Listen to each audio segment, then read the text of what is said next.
Welcome to the 2020 Pocahontas Celebration, Virtual Edition. I'm Katie Legg, Director of Parks, Recreation, and Tourism for Gloucester County.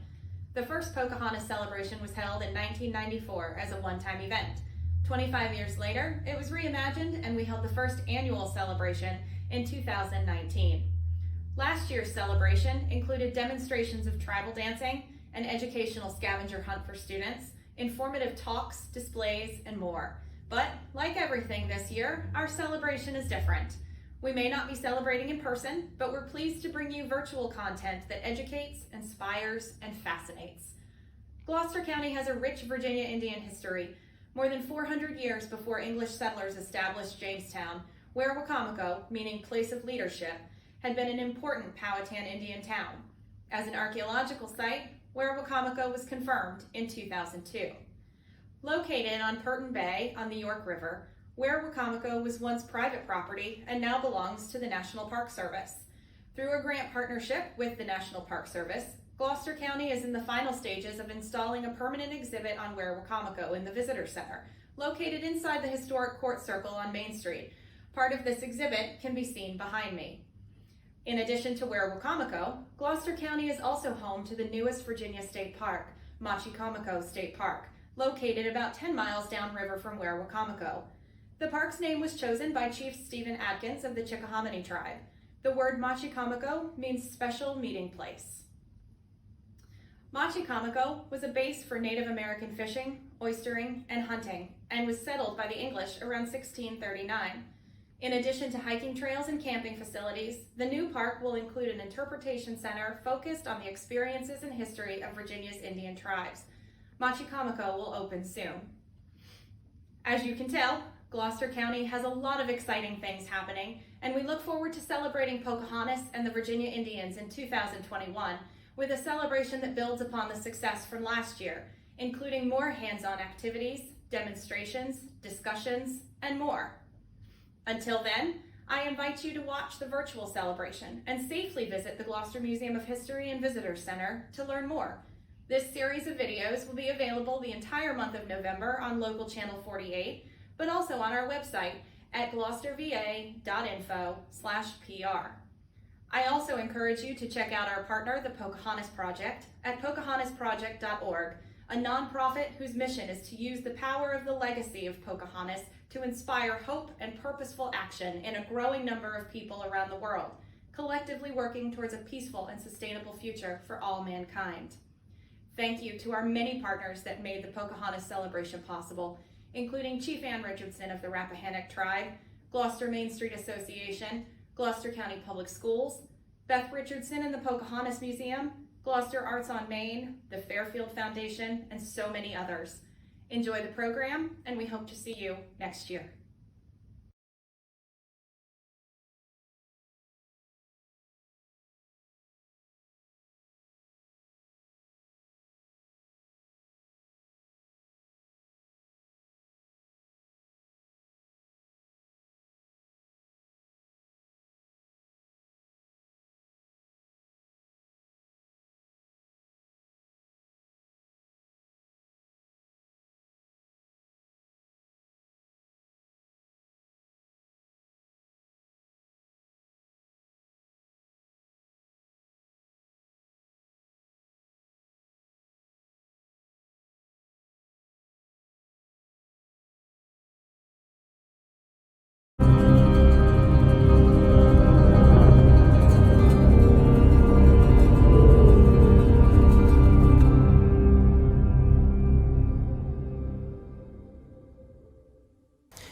Pocahontas' story is famous for how she came to her unfortunate end in Gravesend, but we really wanted to celebrate her life and the achievements of her life and how she came to visit England.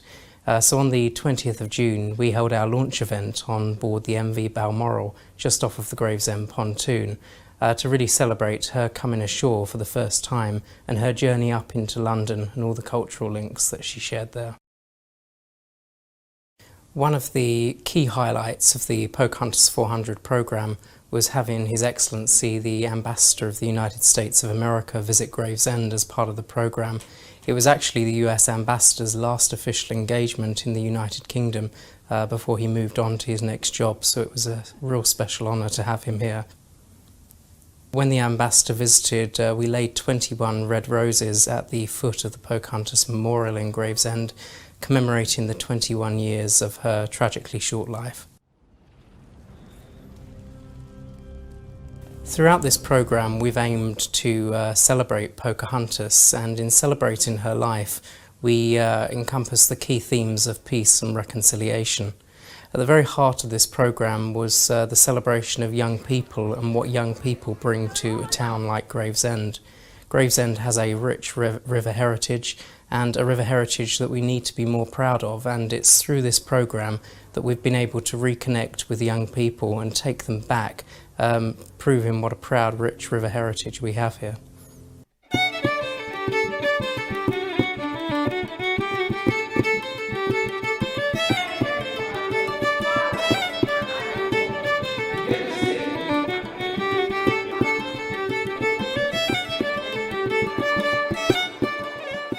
I appear to be George Villiers, Duke of Buckingham, but in reality my name is Chris, and I've been working here today with my colleague Leslie, portraying Pocahontas.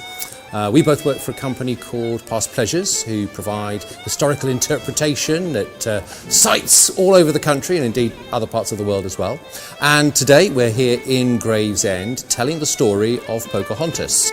This is for the 400th year anniversary of Pocahontas' death, and what this production really is about is to show the different sides of the stories, the English version, which most of us know from the Disney movie or from other interpretations of various movies, and also the native Indian side of the story. It goes into the transformation of Pocahontas into Lady Rebecca when she accepted Christianity, and she started to live with the English, got married to John Rolfe, an English tobacco merchant. And then we went to the part where we ended up in Gravesend, where we are today, where Pocahontas was buried, and we showed how she came to England. We showed a little bit of the life at court and what happened there, showing the two different cultures.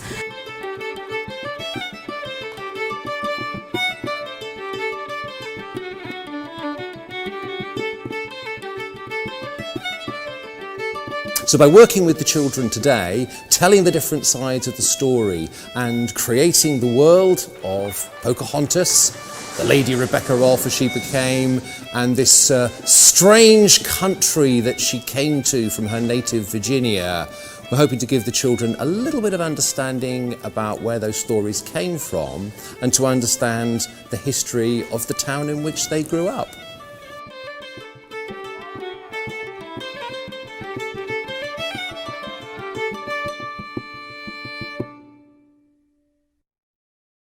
Hi, I'm Wendy Dawes. We're here at St Andrew's Art Centre in Gravesend, where I'm working with artist Christopher Saker, and we're creating sculpture to celebrate the life of Pocahontas. Christopher's deaf and he has a signer with us for each session. So we're here for 7 weeks making artwork, testing different materials, and we're having an exhibition at the Blake Gallery from the 13th of March to the 16th of April. And we're working with wire and mod rock and feathers, and our subject is, it's all about peace and reconciliation. So we're using the wire as a sculptural tool, so we can draw with the wire, we can cover it with masking tape, and then that makes a firm body that we can cover with mod rock.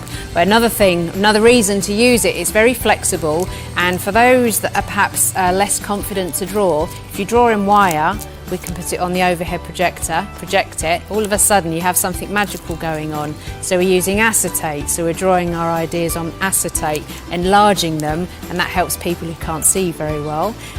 2 people in the group have no eyesight, so that's why we then use lots of sculptural materials, and altogether we should have a very exciting exhibition going on.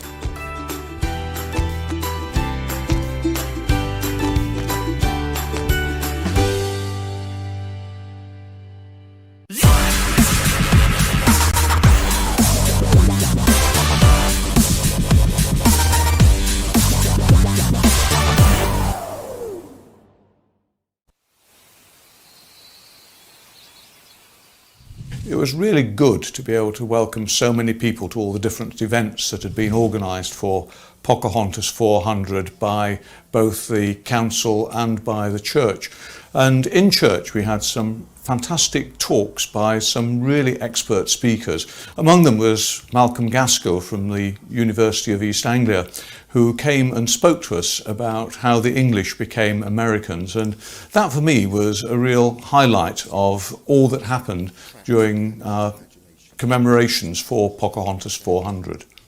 So she may well have become an English gentlewoman, received at court, admired for her dignity and respected for her political power, but she'll always be remembered as she was before, as part of the land in a time of unspoiled simplicity, before Europeans like John Rolfe of Norfolk came and forcibly remade America in their own image. Thank you.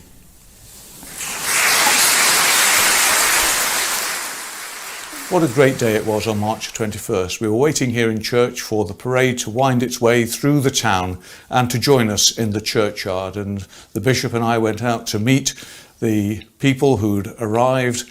And among them, of course, were the 3 Native American chiefs. And as they went into church, we could see all eyes turned on them. And so it was such a privilege to be able to welcome them. And after they'd each spoken, the bishop, beginning his sermon, said, well, he said, after what they've had to say, I don't know whether I need to give a sermon. But of course, he did.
I'm sure that we've all heard the story of my wife, the Princess Pocahontas. So today we are in Gravesend celebrating the 400-year anniversary of Pocahontas' death in front of St. George's Church. Her statue, we are having 4 spiels starting at the river and collecting people as they come, and then here in front of the tent we are just engaging the public to celebrate the cultural differences, how she was expected at court. And the people of Gravesend really embrace her story and all of the vibe. It's really great today. Hello, my name is Kate and I'm the Creative Director of Past Pleasures Limited. Past Pleasures provide the interpretation daily at the Tower of London and Hampton Court Palace. But today we are supplying 4 characters to commemorate Princess Pocahontas here in Gravesend.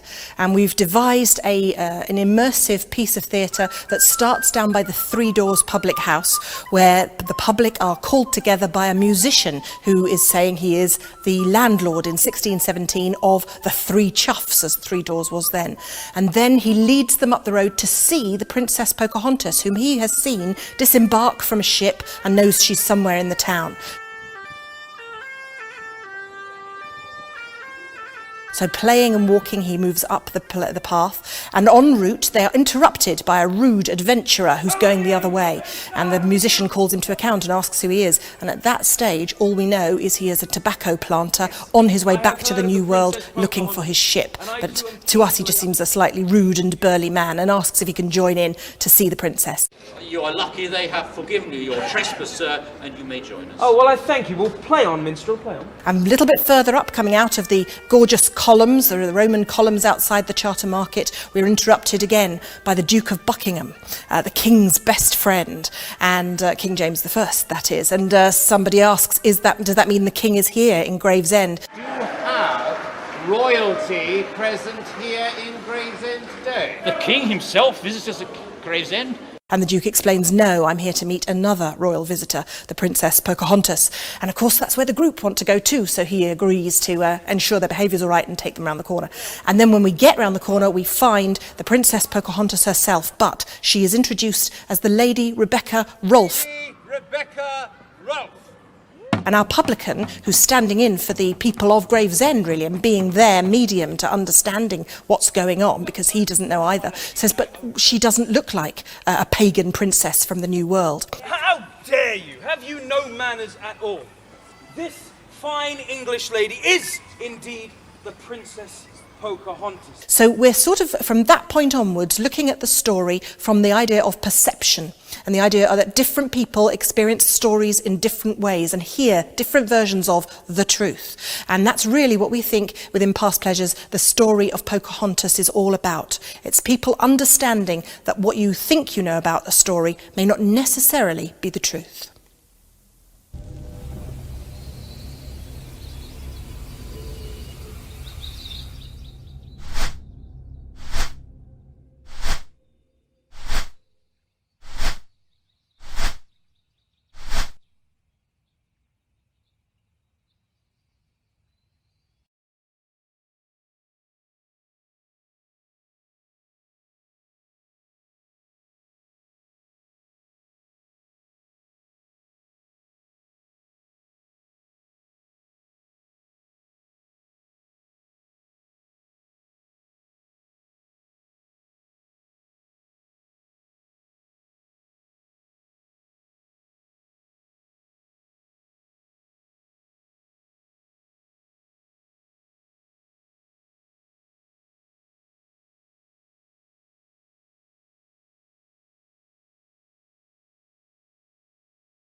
Over the past 400 years, the James River has experienced little change.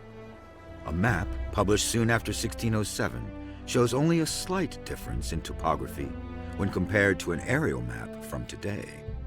The inhabitants of the land surrounding the river, however, have changed drastically. Long before this map was drawn, the Powhatan lived here and relied on the natural resources of the river for transportation, food, and its streams of fresh water. It was important to the Powhatan to be near a river. Much of their life depended on it. Many lived along what is today called the James River. The native peoples referred to rivers as Yeokanta, and the James was then named the Powhatan Fleuve. The Powhatan stayed close to the James River, though its main body was too brackish to drink. The river was a source of transportation and food. The Powhatan inhabited the areas of Virginia from the Tidewater to Fall Line regions. There were other tribes around them, maintaining a distance of about 3 days' travel. The Susquehannocks, Massawomacs, and the Patawomecs to the north. The Monacans and Monohoacs to the west, and the Chowan to the south, as well as many other smaller tribes. The Powhatan chiefdom had originally been smaller groups, but were united under a central chief called the Mamanatowick by the late 1500s. By the middle of the 16th century, Chief Powhatan, named at birth Wahon Seneca, had come to power. But how? Powhatan's mother was born at Pamunkey, in what is today King William County. His father was from the town of Powhatan, at the falls of the James River. Some have speculated a series of chiefly marriages between the river communities gave rise to the original Powhatan-Pamunkey chiefdom, to include the geography that is today considered the Greater Richmond area. Wahon Seneca inherited his position of power through his mother's Pamunkey lineage and became chief about 1565.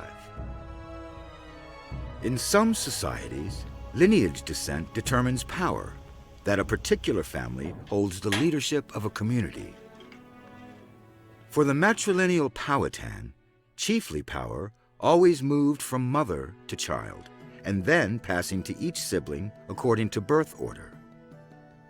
When all siblings were dead, the oldest daughter's child would receive power through the matriline. The Powhatan spoke Algonquian, a language family widespread in North America, but did not have a written language, so messages had to be sent in person. Travel might be done on foot, but the quickest way to get anywhere was on the river. Weloances, or village and lineage headmen, traditionally governed local communities, but offered tribute to the great Powhatan. Some Weloances were appointed. Weloances would send news as well as goods to Powhatan. Through tribute, all parts of the chiefdom showed their loyalty to their Mamanatowic. Some goods might come from other tribes or regions, making them valuable for their scarcity.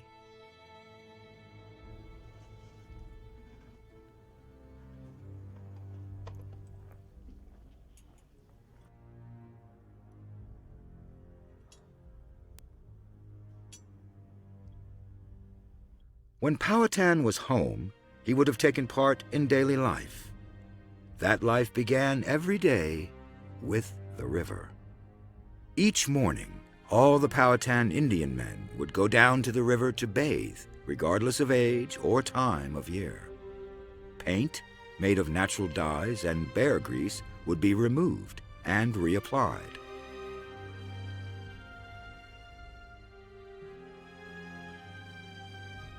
Villages were kept near the river. They wanted their source for fresh water, riverine resources, and travel nearby. Women would build the yehakens, or homes, sometimes called longhouses, from saplings and rushes cut by the river. The woven mats would cover the house and provide shelter. These homes were sturdy, but could be torn down and moved in a matter of days. This allowed the Powhatan Indians the flexibility to plant their crops in fertile soil and move as needed when fields were exhausted. The men's space was in the forest, hunting or making war. When men returned from the hunt, they were entering women's territory. Powhatan men were often away from home. Bringing food to the village was their responsibility. One source of abundant food was the river. Fishermen would come home with oysters, mussels, fish, and birds. Land animals depended on the river for water too, so there were many animals to hunt. The Powhatan men were very skilled with bows and arrows. The woods provided a strong hunter with bear, deer, rabbit, and many other animals. This reliance on the land meant that the Powhatan diet changed in substance and amount depending on the season. Once the animal was brought to the village, the job of processing it fell to the women. The tendons, brains, bones, hooves, and skin would all be used. Hides could be made into leather using the animal's own brain. A chemical called tannin kept the skin from rotting. The result would be wearable, useful leather. Any extra meat would be smoked to preserve it. In winter, or Papanao, the Powhatan Indians would eat dried or smoked meat and crops that had been preserved earlier that year. In 1611, English colonists came up the river. Men from Jamestown, suffering from continual illness and hunger, looked for a new site to settle, ultimately creating Henricus. In the land, they found exactly what Native Americans had found hundreds of years before: fresh water, plentiful land, and natural protection. Only one thing stood in their way. The Powhatan's ability to live on the land's natural resources was very impressive to the Jamestown and Henricus colonists. Chief Powhatan did not worry over the few Englishmen, or Tassan Tassas, that arrived in the villages to trade, or who had settled on small pieces of uninhabited land. He worried more over the Monacans, who acted occasionally as partners in trade, but more often as enemies. Initially, Powhatan may have thought that the English were temporary visitors, potential allies, and useful trading partners. Around the time Jamestown was being founded, a Powhatan priest made a prediction, which was retold by Englishman William Strachey in his History of Travel. From the Chesapeake Bay, a nation should arise, which should dissolve and give end to his empire. A second prophecy said that twice they should give overthrow and dishearten the attempters and such strangers as should invade their territories or labor to settle a plantation amongst them. But the third time, they themselves should fall into their subjection and under their conquest. To avert the first prediction, Powhatan crushed the Chesapeake, Kecoughtan, and Piankatank Indians. The second prediction was thought to be about the Monacans, but came true if applied to the outsiders, the Tassan Tassas, the English. The English and the Powhatan Indians did coexist, but their relationship could always turn tense. They had common qualities that helped cross-cultural understanding, but also strong characters of difference. The Powhatan had their chief. The English had their king. The king depended on his colony's governors, the chief on his werowances. The English were monotheistic, meaning they worshipped one supreme deity. The English worshipped God using a Bible and personal prayer. However, the Powhatan worshipped multiple spirit forces through the guidance of their priests, including two named Ahon and Okios. The English erected their forts and struggled to succeed in this new world. Their houses were able to withstand Virginia's weather, but they relied heavily on goods they received. These goods arrived on ships from England and from local tribes. They brought goods that seemed wonderful to the Indians, goods that enhanced status and trading opportunities, though they were not necessary. What the Indians offered was even more wonderful: food. The Indians traded for things they wanted, but the English traded for things they needed. Some items, such as animal pelts, would be traded with the hope of selling them in England, but with unreliable ships and harsh winters, the English needed Powhatan corn and meat to survive.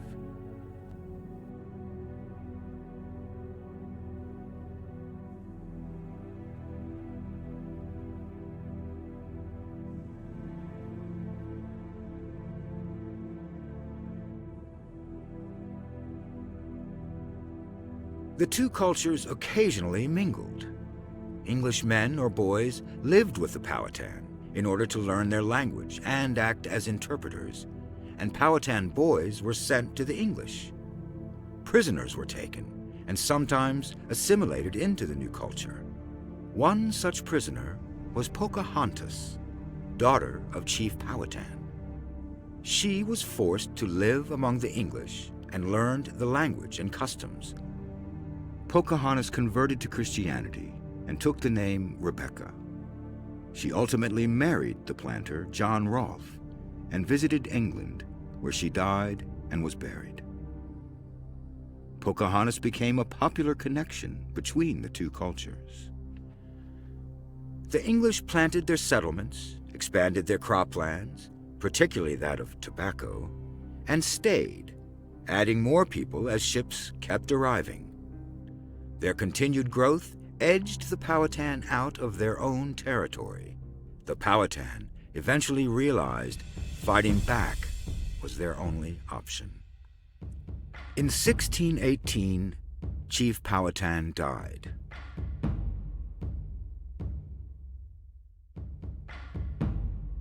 His brother Opichipam became the new chief, but his brother Opi Chankano soon stepped into the role. Opi Chankano actively fought against the English encroachment, starting in March of 1622 with a great assault that decimated the colonists. War raged for a decade thereafter.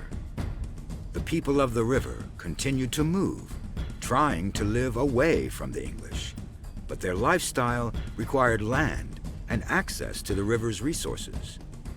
The English made that riverside land unavailable and populated it quickly, and Powhatan communities were forced to adapt.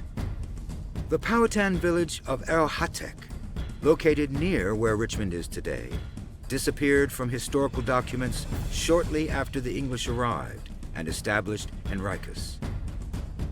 Little is known about where they went, but they likely merged with the neighboring communities.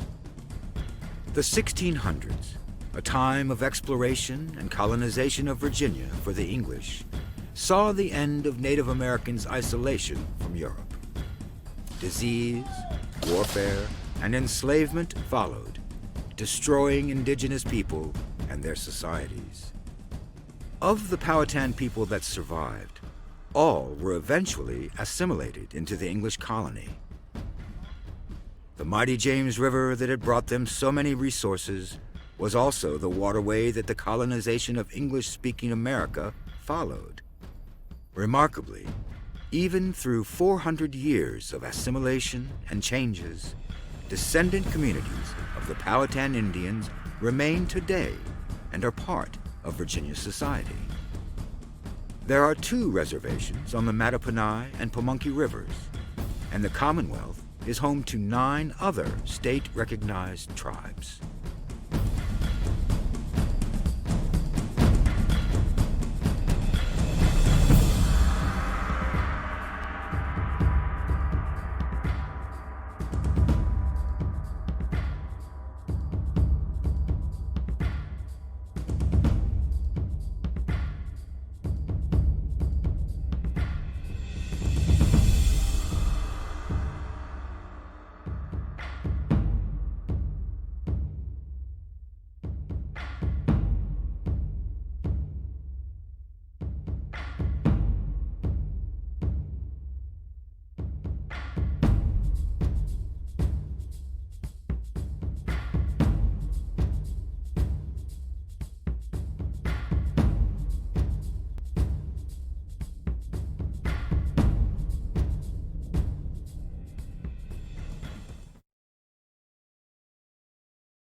1658, the Virginia General Assembly established the Mattaponi Indian Reservation, and the tribe still lives there today. Yes, Stella. You mean that there's Native Americans alive in Virginia? Yes, absolutely. Yeah, like me. What? You don't look Native, and you live like 2 houses over from me. Della, not all Virginia Indians live on reservations or wear ceremonial clothes. Keenan is actually a member of the Chickahominy tribe. Really? So right now there's more than one tribe in Virginia? Yeah, right now there are 11 different Virginia Indian tribes recognized by the state of Virginia. There's my tribe, the Chickahominy, and the Eastern Chickahominy. There's also the Mattaponi, the Pamunkey, the Rappahannock, the Upper Mattaponi, the Nansemond, the Monacan Indian Nation, the Cherokee-Nottoway, the Nottoway of Virginia, and the Patawomic. Wow, I'll never remember all those names. But now you know there are a lot of us.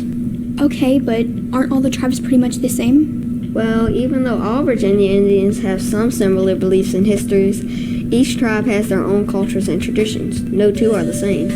Keenan, would you tell the class a little bit about each tribe? Okay, well right now there are 2 tribes that have reservations, the Mattaponi and the Pamunkey. They signed treaties with England back in the 1600s. The Mattaponi Reservation is in King William County. Why is it called a reservation? A reservation is land that has been set aside for tribal members to live or gather for events. We knew that land was our identity to help us hold on to who we were. And our forefathers told us, and they tell us to this day, whoever you do not let go of this land.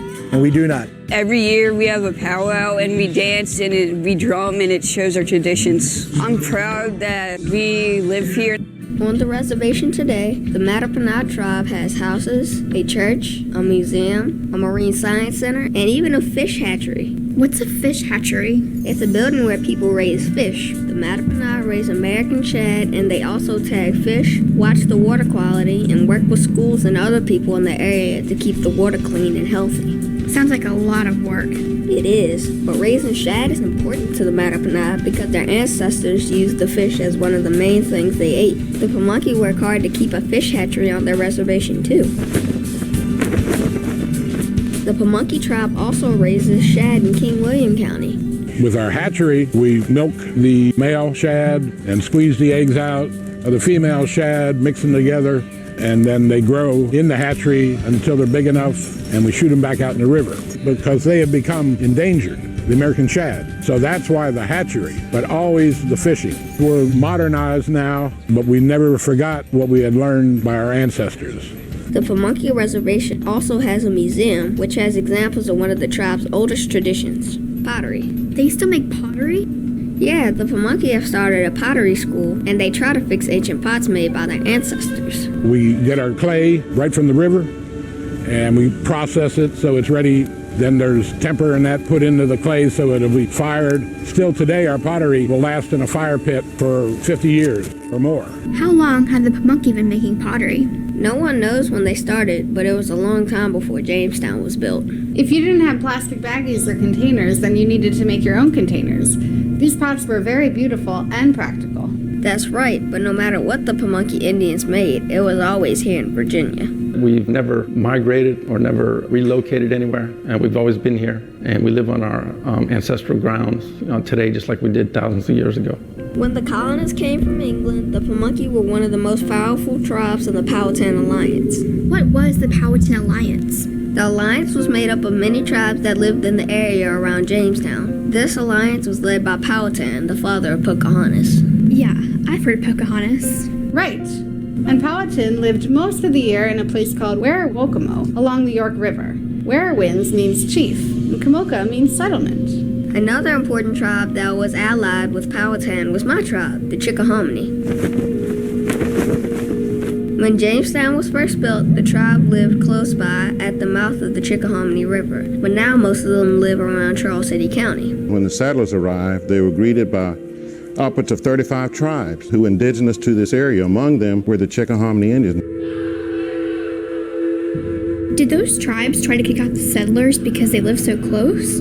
Actually, the Chickahominy and other tribes traded with the settlers and showed them how to plant corn and tobacco. In fact, Chickahominy means people of the coarse pounded corn. We not only will do for our own people, we'll do for other people that are in need. I think that's one of the greatest things that we could say about the Indian people is they will help other people. While Powhatan was the leader of many tribes, the Chickahominy had their own tribal council under him. Today, they are still led by a tribal council of 12 men and women. In the council, they have a chief and 2 assistant chiefs. All of them are elected by votes from the tribe's members. Oh, that's like the United States Congress, the president and the vice president. That's right, and the same is true for the Chickahominy Tribe Eastern Division. The Eastern Chickahominy Tribe is located in New Kent County. And they have a government like the Chickahominy tribe? Right, and all the leaders are elected by tribal members. Understanding how governments work is important so that the tribes can work with the Virginia state government and the United States federal government. Sometimes tribes even work with other countries. The Eastern Chickahominy elected a new chief around the same time they made a trip to England where they taught about their tribe.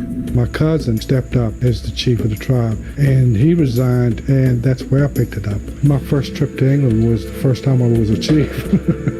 So, what makes the Eastern Division different from the other Chickahominy? They were actually both one tribe until the early 1900s. The Eastern Chickahominy decided to make their own tribal government because it was too far to travel all the way to Charles City County for tribal meetings. So, do they live on a reservation? No. Most Virginia Indians no longer have reservations, but they do have areas that they think are the land of their ancestors, like the Rappahannock, who have been buying property around their historic lands. The Rappahannock tribe is in King and Queen County, and they elected Ann Richardson as chief in 1998. Since then, the Rappahannock have bought over 100 acres of land. We've purchased some land within our tribal base. We're taking that land back for the tribe's possession, for future development, for housing and cultural development. Why is land so important to these tribes? Many Virginia Indians believe the earth is sacred and a blessing from the Great Spirit. We operated and lived off of the land and by the land. And so we have a philosophy that if the land is defiled and sick, the people become defiled and sick. The land is important to Virginia Indians because it helps them hold on to their heritage and ancient traditions. We are doing classes on all the various traditions, and children are taught the tradition and the meanings. They're taught tribal values so that they know what's real to them in the world and what's important to them. And the Upper Mattaponi also teach tribal values. The Upper Mattaponi tribe is in King William County. Are they related to the Mattaponi tribe? Well, both tribes lived along the Mattaponi River, but the Upper Mattaponi lived farther north. In 1919, they built a one-room schoolhouse called the Sharon Indian School.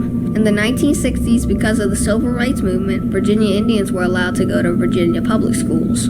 Sharon Indian School is one of the most important aspects of our history because it led our people to be able to get a formal education at a time when it was very difficult for any of our people to get any sort of formal education at all. They were able to get to the 7th and 8th grade, and many of them were able to go on and get a college education because of that. Most Virginia Indians want to give their kids a good education. They want them to go to college and get jobs that the parents couldn't get. One of the things that I feel pretty strongly about the Upper Mattaponi tribe is that we were really, really significant in trying to reach out and get our people higher education. Some programs have even been made to show Virginia Indian kids the good things about going to college. These programs want to help all of the American Indians in Virginia, like the Nansemond. Their tribe lives near the cities of Suffolk and Chesapeake. The Nansemond would like to build a copy of one of their ancient villages called Mattanock, which will have a museum, hiking trails, a place for powwows, a campsite, a tribal center, and even grounds to rebury ancient skeletons. It's a really big project for these American Indians. Hey, Keenan. Yeah? Is it okay that we're saying Indian and not Native American? Well, Indian would actually mean someone from the country of India, but Native Americans or American Indians could both be used to describe this country's indigenous people, and Virginia Indians would describe the state's indigenous people. The people who have lived here before the Europeans arrived have been called by many names that were given to describe who we are. Native American, American Indian, indigenous people, anything that I'm seen as long as it's seen as something respectful, I don't have a preference. The way I was raised, to be proud of what I am, no matter what people call you. That makes sense. Thanks. Sure, we like to teach people about our cultures. I want to see further education of our heritage, of our culture, of our respect for the earth, for the Creator, and an understanding of where we come from and what we are, what we respect, what we want to maintain as our culture, and preserve this for the future generations. So that's why they want to build Mattanock. That's right, and it's going to take a lot of land. Another tribe that used to have a lot of land is the Monacan Indian Nation. The Monacan Indian Nation is in Amherst County, but a long time ago, the Monacan controlled half of the land that would become Virginia. Wow, so there were a lot of them? Still are, with about 1,400 members. Right now, the Monacan own a large piece of land on Bear Mountain where they have their tribal museum, school, church, cultural center, and even burial grounds. Kind of creepy to live near a burial ground. No, actually, the Monacan blessed this ground so that the land is very sacred and spiritual to them. Our people have always been a culture of folks who honor their ancestors. We were the mound builders in Virginia, and there are still several mounds throughout Virginia that contain the remains of our ancestors. Blessing burial grounds is something they have been doing for thousands of years. Scholars say we've probably been here 10,000 years, maybe longer. If you ask our elders, they'll say we've always been here. Archaeologists have recently found artifacts that make them think people lived here 18,000 years ago. And then we've got 1, 2, 3, 4 blades, 2 pieces of a point that fit together. These probably have not moved in more than 13,500 years. If you look at the stone and the raw material and the type of tools and things that they were making, they were well established here. Since they have been here for so many years, they have formed many traditions, like the Monacan, who had a special role for women. We are matrilineal. That means we belong to our mother's clan, not our father's. Women were matriarchs among our people, and they were not slaves or servants to the men of the tribe. We could work in the fields, we could skin, we could hunt, we could do all those things. Among my people, we owned the property and the house that we lived in, and the man only owned what he wore and the tools that he worked with, and everything else was owned by the women. Back then, the chiefs had a lot of power, but we had the clan mothers. And even the chiefs would talk with these women about things that affected the people on a daily basis. The women had a great deal to say in a lot of the things that the head of the tribes would do. Keeping traditions like this help the Monacan pass on their heritage. I'm making honeysuckle baskets, which was passed down from my grandmother many, many years ago. I've been weaving around 50 years. The honeysuckle basket was used to store your dried foods in, like your beans, corn, nuts, and berries. Another way of keeping their heritage is by learning the ancient languages. When the colonists came, there were 3 major Virginia Indian languages: Algonquin, Iroquoian, and Siouan. They didn't all speak the same language? No, just like in Europe, different nations had different languages, but a lot of tribes could speak more than one. Today, many of Virginia Indian tribes want their members to learn to speak one of these languages to make sure the languages are never lost. When Jamestown was built, most of the tribes that spoke Algonquin belonged to the Powhatan Alliance: the Mattaponi, the Pamunkey, the Chickahominy, and the Eastern Chickahominy, the Rappahannock, the Upper Mattaponi, the Nansemond, and the Patawomack. Only the Monacan spoke Siouan in Virginia. The Cherokee spoke Iroquoian, but they no longer hold any land in Virginia. The 2 other tribes who spoke Iroquoian were the Nottoway and the Cherokee-Nottoway. The Nottoway of Virginia tribe is in Southampton County. They try to keep their heritage through their community house and interpretive center in Capron, Virginia. Is that like a museum?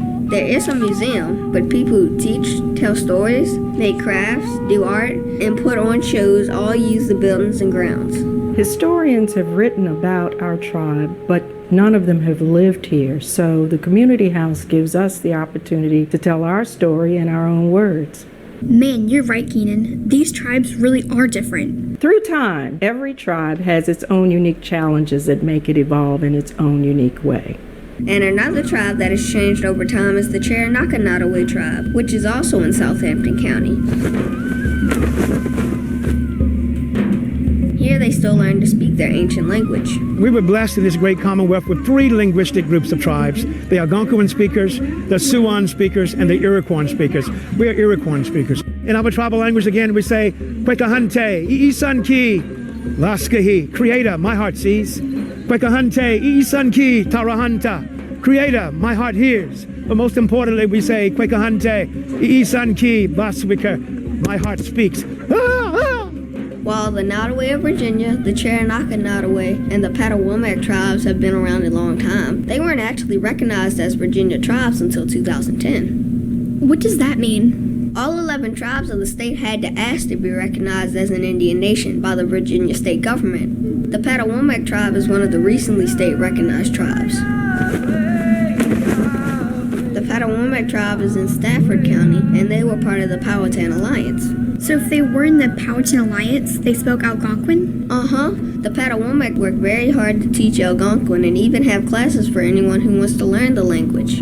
Huh. You won't find that on Rosetta Stone. Nope. Machaketa Coast. Near Paia, Tamion. Near Paia, Pato, Papuki. Near Paia, Papamia, Musatagua. Coast, Dawantamend. Manumama, Winskap, Mais, Ringutskeo, Kina, Machaketakas, Kina. The Patawomac also do a lot of ancient traditions like cooking over fires, making traditional homes, and making baskets, music, arrowheads, farming tools, fishing nets, and tanning hides. When we started realizing the traditional things like the tanning and the snares, that type of activities were getting lost, we started coming back together as a tribe, started doing these reenactments to help preserve our ancient ways. I think that is the single most important aspect of Indian culture, their traditions and their crafts and things that they brought with them. And if we don't teach these young people those skills, they will be lost. The Patawomac have even made a couple of dugouts. What's a dugout? It's the trunk of a tree carved out to make a canoe. The Patawomac used a 90-foot tree to make 2 working dugouts. One was 17 feet long, but the other was 31 feet long. Whoa, that could hold like half the class. Probably. I found this big poplar tree had blown over in a storm, and I figured it didn't make a good canoe. But it was up in the woods, so we needed somebody to move them, so that's how we got the whole tribe involved. So are the Patawomac the only tribe that makes dugouts? Actually, many tribes have that skill, and all Virginia Indians have many other common beliefs. Oh, I know, like your dancing and music. Sort of. A lot of our traditions are spiritual. Religion is very important to most of Virginia's tribes. Today, a lot of these beliefs are a mix of both ancient Indian spirituality and Christianity. The churches were very, very important in holding the groups of people together by holding homecoming ceremonies and things like that every year where people would come together. The church was more or less the hub of our community. Our church was a focal point of our community, still is today. So is dancing part of your religion? Yeah, dancing is a part of worship. Dancing was a way that Indian people practiced part of their ceremonies. Doing the dances was a way that they used to give thanks and even to say prayers as they would do their dances, and they would walk and step and pray to the Creator. Dancing, music, and ceremonial clothes are usually parts of a spiritual ceremony called a powwow. I've heard of that. Isn't that like a big meeting? Sort of, but what most people don't know is that powwows are mostly spiritual ceremonies. You may see one and think it looks like a party, and although it is fun, there are a lot of traditions that are spiritual. What sort of traditions? Well, like the dance area is called an arbor, and it is always blessed before the beginning of a powwow, so that the land is sacred to us. The arbor is always in the shape of a circle, and anyone who comes in should always walk or dance in a clockwise direction. You should also come in and go out in the same place to keep the circle sacred. People come together in ceremony, united in the circle of life. It is a time for looking forward and looking back. We are all in the circle, in that unbroken chain of existence. So do you have powwows after church every Sunday? Well, we could, but many of the tribes of Virginia want to use powwows to teach other people. Each tribe has a large powwow every year, and usually anyone can come and watch the ceremony where they can learn more about Virginia Indian cultures and traditions. One of the important messages of a powwow is it conveys the identity of Native Americans to the rest of the American society. Many people who go to these powwows probably leave with a lot of ideas changed in their minds. The whole reason that we put on the event is to educate. We don't do this to entertain people, because we could have a powwow and not invite anyone, and it would be the same powwow for us. Most powwows also begin by thanking tribal members who have been in the United States military. But you say it's fun too, right? Yeah, there's a lot of food, music, and dancing. It's all a part of the tradition. So the music is like religious songs then? Sometimes, but mostly it's the drumming that's sacred to us. Most Virginia tribes believe that using a drum is spiritual, and it's used in many religious ceremonies. The drum is the heartbeat of a powwow. The wood is nature, trees, plants. The skin on the drum symbolizes our animals. We appreciate all of it. The music, the drum, as we sing and gather around it, our spirits are uplifted in song, and the songs that we sing are warrior songs or prayer songs, and they're song of thanks. And you can only dance or sing if you wear legal clothes. Not all Virginia Indians dress in regalia to dance and sing, but the ceremonial clothes are part of the powwow. Oh, so you don't have to wear that stuff to the grocery store? Most of the time, Virginia Indians only wear regalia to powwows and other religious ceremonies. Even though we could wear them all the time, most tribal members wear the same clothes to work and school as everyone else. The regalia is what we wear to show honor and respect to our ancestors and to try to hold on to part of where we've come from, but that we are just plain people who live just like everybody else. Working at the doctor's office as a Native American, I have pictures on my desk of my friend and I with their regalias, and people come up to me and they say, "Are you really Indian?" And I say, "Of course, I'm Chickahominy," and they've never heard of that. They're just used to those big tribes, so they don't think I'm a real Indian because they've never heard of Chickahominy before. We call the ceremonial clothes regalia, not costumes. We wear a regalia that's a lot like what our ancestors used to wear. Most of it is made from deerskin and different animal furs. So everyone wore the same thing? Most of the Virginia Indians wore deerskin because that was what they had close by. The tribes of Virginia are all a part of the Eastern Woodland Indians. This group is made up of all the tribes in the east half of the land that would become the United States. Because the land was mostly woods, the same plants and animals were close by to all the tribes of the Eastern Woodland Indians, so they had a lot of the same ways of making clothes, food, and houses. Yeah, they all lived in teepees, right? No, those were actually built by the Midwestern tribes. Most of the Eastern Woodland Indians built longhouses. They were made from thin trees bent into the shape of a long barrel. Then they were usually covered with grass mats. Although most of them were very long, the Monacan usually made theirs look like a circle. So they could fit a lot of people? Definitely, and they lasted a long time. Most longhouses could be used by many generations of the same family. Inside, they usually had fur beds, storage, and even a fire pit. The ceiling usually had openings so that the smoke could escape. All of their houses, clothes, and food came from the land's natural resources. Like corn and shad. Right. The Eastern Woodland Indians ate different foods during different seasons of the year. In the spring, they could gather berries and catch the most fish. In the summer, they could usually farm beans, corn, and squash. In the fall, they could gather their crops. And in the winter, they had to use food they had saved from the rest of the year, but they could still catch and eat birds. They actually hunted all year long and ate a lot of deer. All of their food could be stored and cooked right inside their longhouses. But you guys don't live in longhouses anymore. No, Virginia Indians live in all sorts of houses today. Virginia Indians are everywhere, Della. They're your friends, coworkers, neighbors, and classmates. That's neat. Thanks, Keenan. You're welcome. Yes, thanks for sharing. I like to help people learn more about Virginia Indians because there are a lot of things people think about us that aren't true. One thing I really want people to understand is that we're still here. We're still here. We're still here. We're still here. We're still here. We're still here. We're still here. We're here today, and we're not going anywhere.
Whew.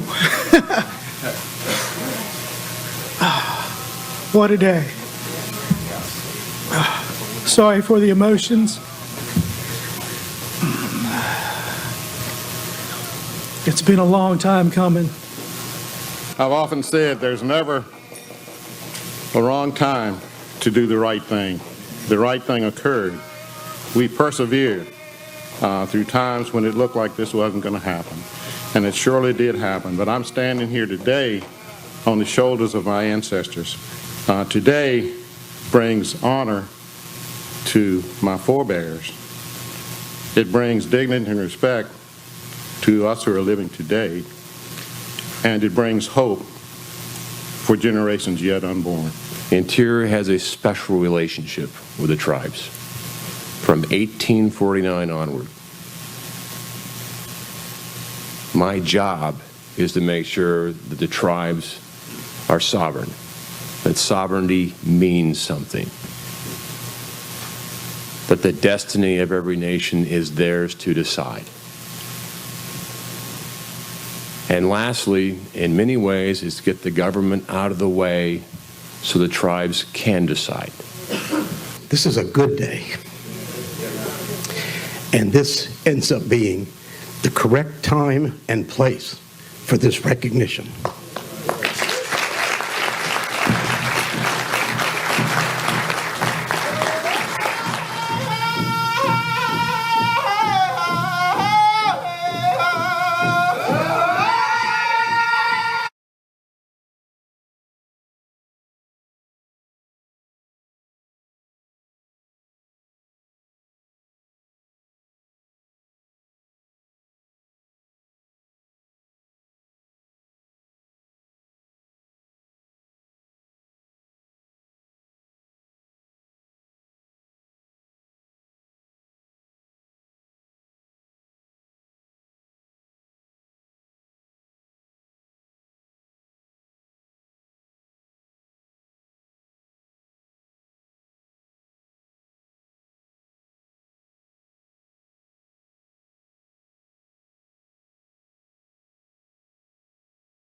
A jingle dress dancer is a healing dance.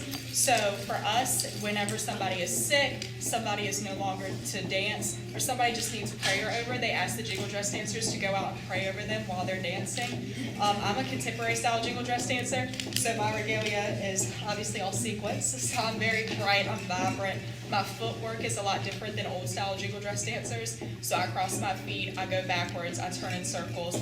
I'm basically like a fancy dancer without a shawl, so my upper half of my body doesn't move much. I do carry a fan in my right hand, so my fan will raise during honor beats, and that's to honor the drum, pray for those who need the praying, so that's the time of prayer that we have. I wear a lot of beadwork, and like I said, I have a lot of fancier footsteps, which kind of pushes me away from the traditional old style jingle dress dancers. Y'all, I hope y'all enjoy.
see is what we call the women's fancy shawl dance. It's also known as the butterfly dance.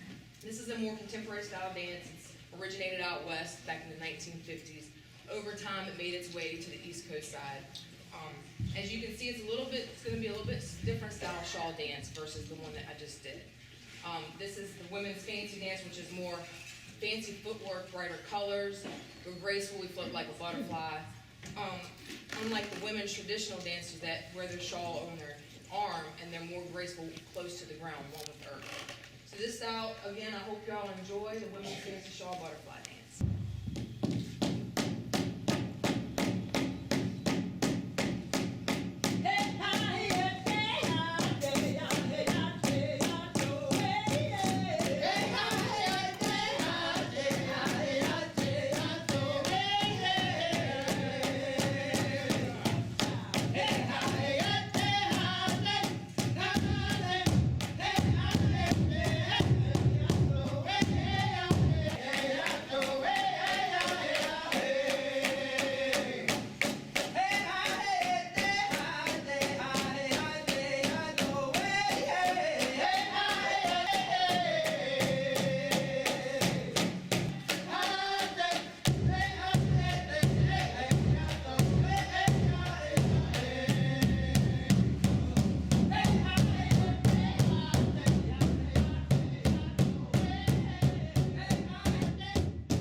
Well, my full real name is Samuel M. Bass.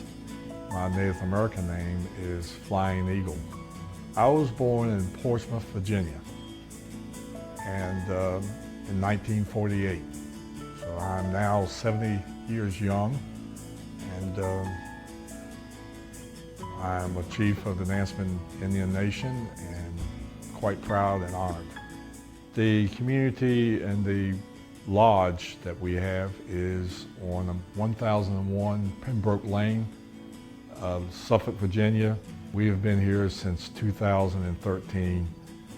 The city of Suffolk partnershiped with the tribe to turn the property over to the Nansemond Indian Nation. This has been one of the locations. There were various places on the Nansemond River that would house Native Americans, but this is one of the places. We have 9 council people. They can be men or women. So we have a total of 11 people that when we vote on things, that the chief and the assistant chief have a vote with the council on matters that control the government and the workings of the tribe or the people. The chief that was before had a 4-year term. I was his assistant, and I'm finishing out his term. In 2 years, we have our elections the same time that we have our national election, every 4 years in the month of November. We honor our American flag. We have allegiance to the American flag that we recite at every meeting.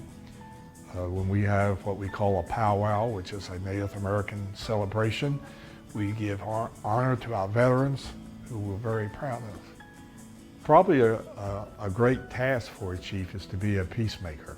I try to do more listening than talking, not because because I have plenty of free time. It takes a great deal of time of listening to stories or people's whatever's going on in their lives and try to keep things peaceful. I was employed at the Norfolk Naval Shipyard for 37 years, 5 months.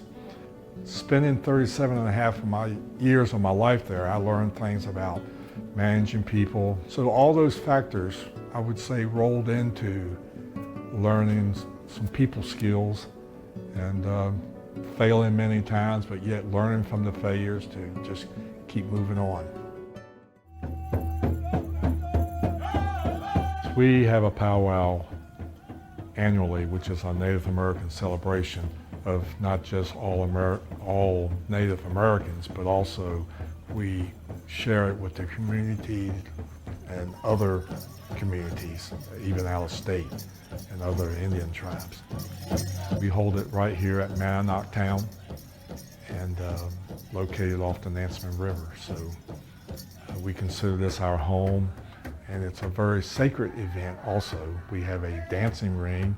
We invite people into that dancing rings on certain dances. We invite veterans after our grand entry, we call it, giving respect to the great creator, which is God. And with that, we invite the veterans to come into the circle, and whatever chiefs from any tribes and all there are at the head of the line welcoming any veterans coming in and giving them a handshake. And then the drummers, and then we have dancers will give honor to the veterans in a drum and dance song. I would like for people to know and to understand that a Native American has feelings, as other people do. And as it's been said, what's running through our veins is blood. It's the same color and it bleeds. And for us just to recognize each other and get along.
actually over here doing some cooking, Powhatan style.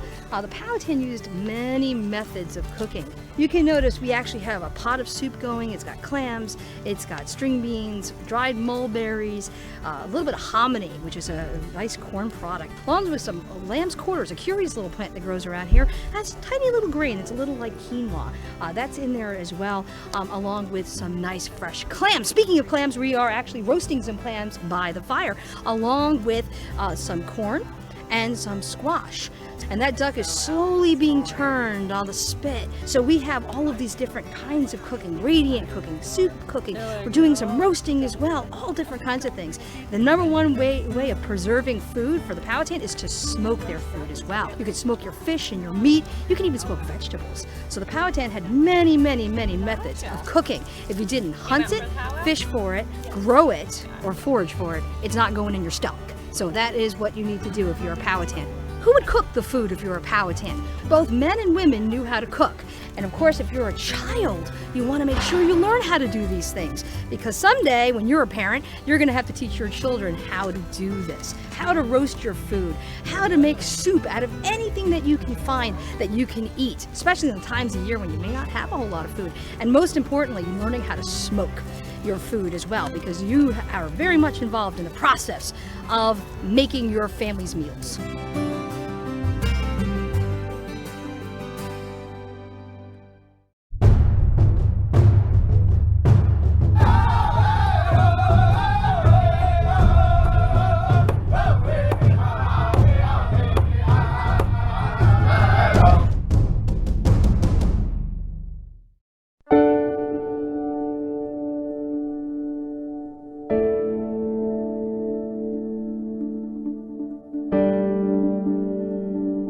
My name is Robert Gray. I've given myself the name Opatne, which is an Algonquin word for eagle. My mother was Pamunkey Indian, and she was living in Philadelphia at the time, so that's where I was born. The whole time living in Philadelphia, the reservation was my family's vacation spot. It was the only place it seemed we would ever go. Holiday weekends, summer, I would spend summers down here with my grandparents.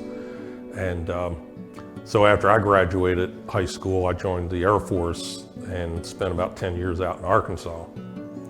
And then after Air Force and college after Air Force, I moved to the Richmond area for a job with Medical Colleges, Virginia.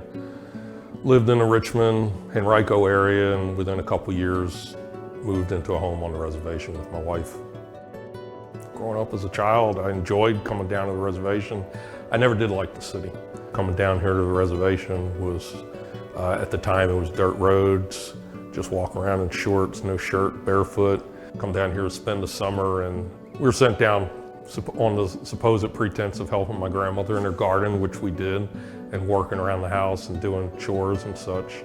But we got a lot of free time to walk around. Me and my cousin would be here, and we always thought it was funny because a tourist would come in and want to take pictures of the two little Indian boys. We never had the heart to tell them we were born and raised in Philadelphia. The Pamunkey tribe has been in this area of Virginia for over 10,000 years, to include this piece of property that we're standing on now. Basically, we've been dwindled down to the 1,200 acres we have here in King William County. We have a little over 400 members nationwide. We're just proud to continue to be on the same ancestral lines. Interesting place, but we are normal people. The people who live here, you won't come here and find people living in teepees. You'll find people who work in the surrounding community as electricians, nurses, professors, and we're just normal people with just this one little added aspect of being a member of an Indian tribe. Every 4 years, coinciding with the presidential elections, we have elections for chief and 7 council persons. And the chief and council persons are responsible to administer the affairs of the tribe. We first vote for chief, and we use the traditional bean and corn method. What happens is every voting member present is given 1 bean, 1 corn, kernel of corn.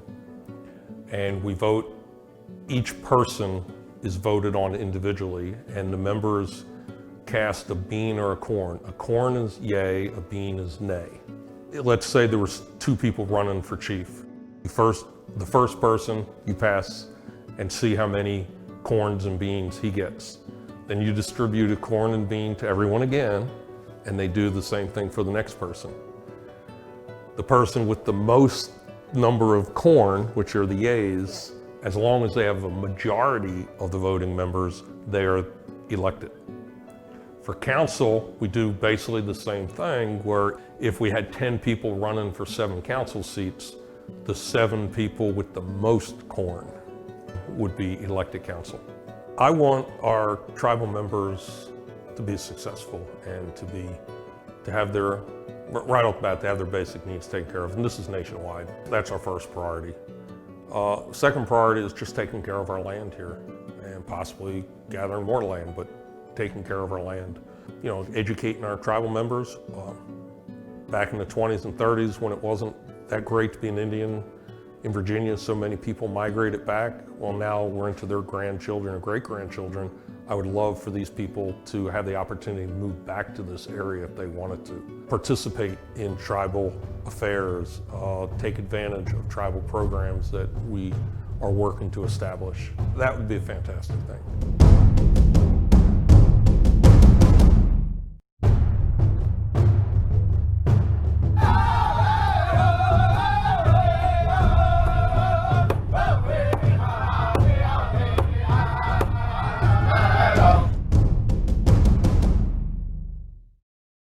The men going to be carrying a longbow a fair bit like this, and what you'll see, the weapon in its basic form, is going to be a nice piece of hickory, black locust, mulberry, even references to red oak. You have a nice longbow roughly the height of the man who shoots it, some of them here around the nose, some of them a little ways above the head, out of those local harder woods, twined with a nice string of sinew or gut, so the actual tendon running down the legs and back of the deer, or even the intestine itself. You'll see the bow is not actually going to have any sight or shelf for the most part, so you'll be shooting right off of your own hand, lining up your shots on your target. The English say that the men in this area in 1607, though, with this kind of equipment, can hit a target like a shield, or later references to a plate, dinner plate, down about 40 yards over and over again. At that distance, drive an arrow nearly a foot through an English wooden shield. And so those arrows, many of them, taking a form kind of like this. But beyond that, they say that their best shots at random will strike at 100 or 120 yards. That comes from years of practice, starting at about 5 years old, practicing pretty well every day. Some days they say your mother will take a pine cone, piece of moss, or some such light thing tossed into the air, and that failure to hit it means you do not eat breakfast or lunch for the day. So at 15 or 16, there are adults expected to use this weapon hunting, fishing, and in war. And you'll find the arrows often out of the river cane like this, a local reed sourced in the area, very similar to bamboo, which will sport points like this, the size and style for the most part of big game at the time, deer and bear, made out of stone that's traded for, flints and jaspers, quartz and rhyolite, things like that.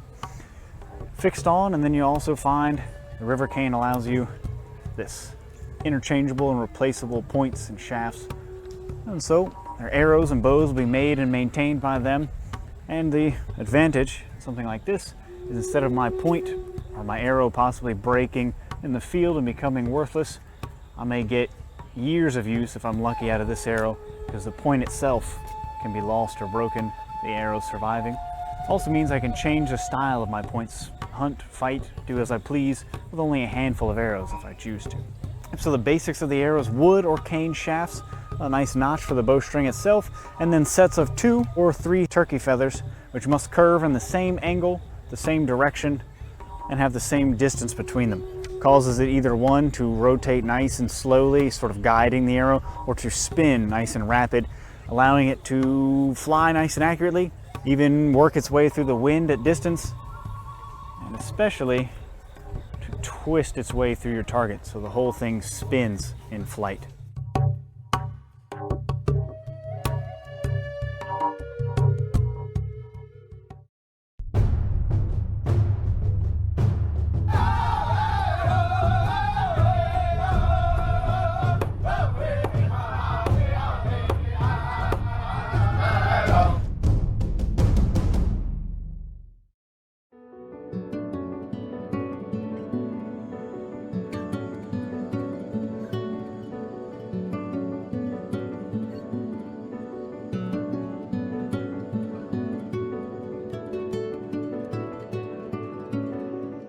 First of all, I want to welcome you to Catasauqua Town, Sesquimaquara Chita. My name is Chief Red Hawk, and my Christian name is Walter D. Brown III, but my tribal people call me Chief Red Hawk. We're the only tribe in Virginia whose language was recorded, and it's still on file at the Philadelphia Institute of Religion in Pennsylvania. So we do a word a week for the last 10 years, a spoken word a week that goes out to all of our tribal people, because we say that if you lose your language, you lose your traditions. If you lose your traditions, you lose your culture. I was born in Southampton County, Virginia, born and bred on a farm. My grandfather had 750 acres of land. When I was 8 years old, he set me on his knee, and he said, come here, boy. You know, when I was 8, he said, I want you to make something out of yourself. And those words have haunted me all of my life. It's amazing the impact that a grandparent can have on you, especially when they say something to you positive.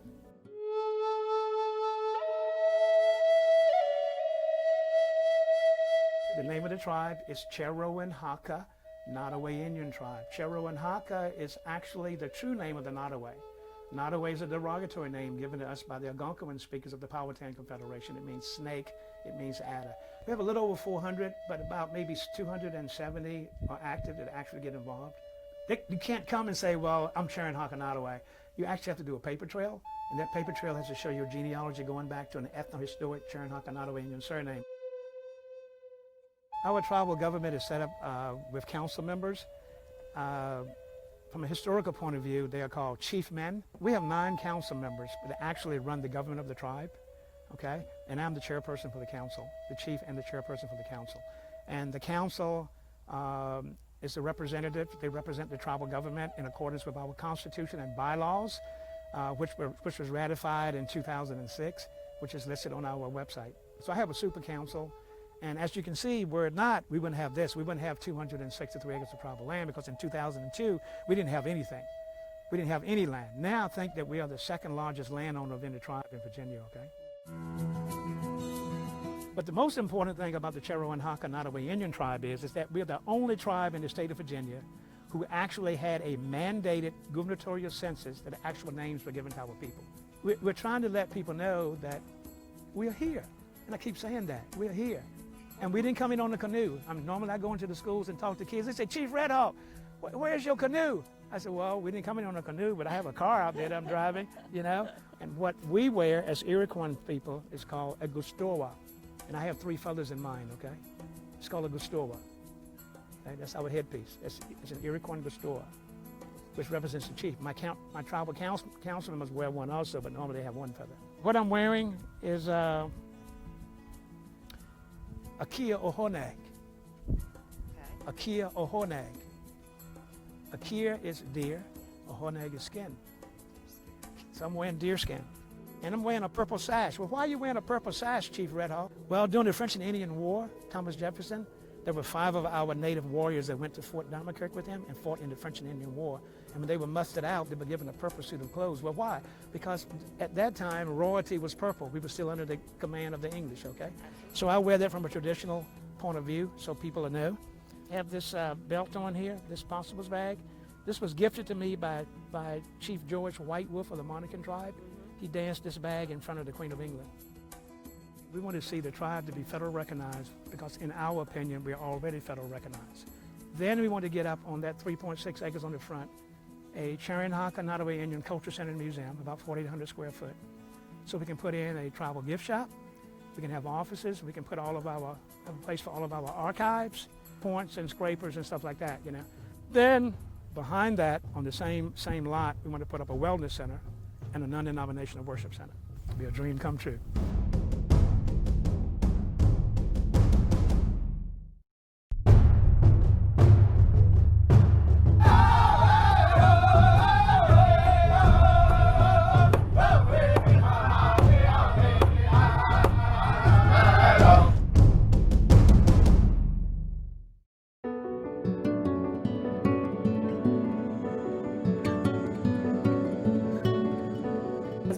Southampton County, grew up here with my grandparents.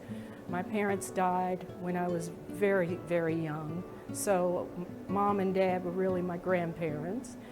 Grew up on a peanut farm in Druryville, the suburbs of Druryville, Virginia, was a great life, very pleasant and happy times. I'm chief of the Nottoway Indian Tribe of Virginia, and I'm also the tribal council chair. So I wear 2 hats at the moment. But my primary role as chief is to be the ambassador, to go out and connect with people, to network, and all of those kinds of things, and talk about the Nottoway history. The tribal council is the operations side, the governmental structure for the tribe. And with that, we have 9 council members. We're all elected. We have 3 chiefs. I have an assistant chief, and there is a war chief who keeps the peace. We're elected as well because we follow an Iroquoian tradition, which is more democratic. So we elect our council and our chiefs. And that's a good thing for the tribal citizens because they have some control. And it also means that we need to do our job the way they want it done. We are held accountable. We have 180 approximately enrolled citizens of the tribe.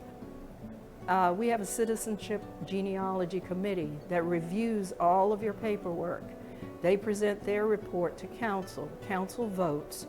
If the council votes in the affirmative, then it goes to the entire tribe, and they have to vote on the person coming into the tribe. Because we want to make sure it's someone who wants to be involved, engaged, and active. We have a group of young people who have taken those 200 words that were collected by linguists who worked for Thomas Jefferson, and they've taken those words and they've created more words. So we have a language group that is learning to speak the language again and also develop the language. I grew up here in Southampton County, elementary school, high school, and then I went off to college at Duke University and graduated with a degree in history and secondary education. Even though I had that wonderful education degree, I ended up being a business owner. Bringing that business experience back home once I retired has been beneficial. Those traits were transferred into working with the tribe, working with tribal citizens. And so, because it's not just about me, it's about everybody in the tribe, and we want everybody to be comfortable and happy. Even though people live quietly, we have existed here as a people long before anyone else arrived on this continent. One of the interesting questions I always get is, where do you live? How did you get here? And it's to explain that, yes, I live in a house, and I drive a car. Nottoway people do not live in isolation. We are active people that are out in the world. Many have professional jobs, many are farmers and teachers and doctors and lawyers and mechanics and all kinds of occupations. It's really important for us, the value system, that we do live and present ourselves in a way that is respectful of our tribe, that we value integrity. That is the utmost thing, and I hope the tribe takes that forward. That's a tribute to our ancestors, and that will be a tribute to the future.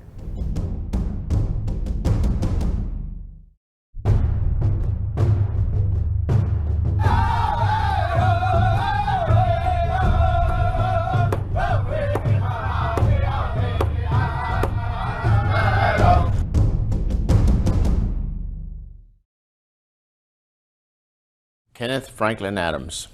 I was named after my grandfather, who was Benjamin Franklin Adams. Not the one from Philadelphia, but my grandfather was Benjamin Franklin Adams. And I'm also named after someone who was killed, one of our tribal members who was killed in World War II in the Philippines, Kenneth Tuppence.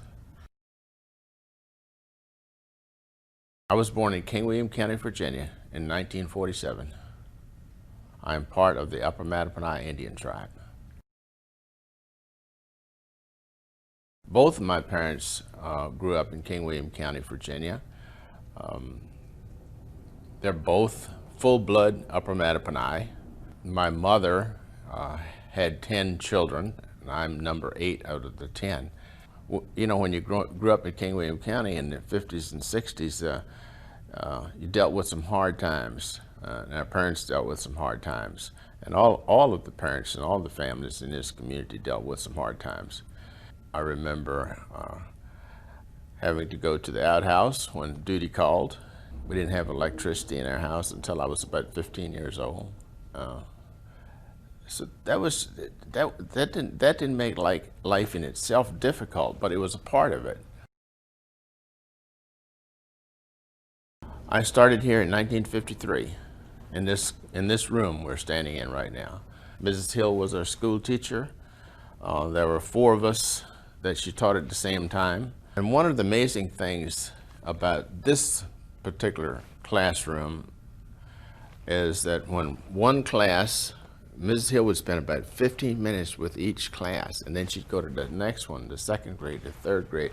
And the older students, after she was finished with them, would help the other students perform some of their required work. So it was a community effort. And Mrs. Hill, who was a teacher, her schedule was just mapped out, so everybody was involved with everyone else. But it didn't appear to be that way from the outside. It appeared that she was just teaching all these grades. It was a fantastic time of our life in many ways because we were so close, and one of the things that was unique about that, all of the women, they looked out for each other. They protected the children, all of them. I'm the tribal administrator. With the new tribe money, we were able to hire some employees to do the work that's needed to progress. For the most part, I feel like my job is to support the chief and what his endeavors are, and do what I can to assist the tribe. My dream is that one day we have a community of Upper Mattaponi citizens living together in a stronger way than we have for some time.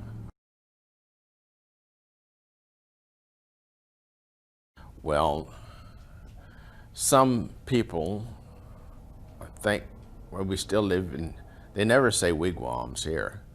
They never say longhouses. They say teepees. Well, do you live in teepees? Some people would say, well, when you introduce yourself as a native, they'd say, well, I didn't know there were any Indians left in Virginia. This is a major part of our tribal community, where we are right now, and the tribal grounds across the road from here. We don't have very much. We have 2 acres here, and this place is on the National Register of Historic Places. And we have 2 acres here, and then we have 32 acres across the way, where we have our annual events, powwows, and other events. There are between 550 and 600 members of the Upper Mattaponi tribe. The criteria is that your ancestors were part of the tribe. That's the basic criteria. If we can trace you back to your ancestors who were part of the tribe, then you become a tribal member. And it's not a difficult process for someone who's connected. But if you can justify that your ancestor was a part of the tribe, you can become a citizen if you're not. My concern is that we manage to continue to work together in a way that tells the people that come behind us, tell those folks that come behind us, that we are a significant part of Virginia and American history, and we should find a way to stay together and make that part of American history even more significant than it is today, that the ones that come after us will realize our parents and the parents of today worked hard to maintain a tribal community, and our desire is for that to continue and actually become stronger.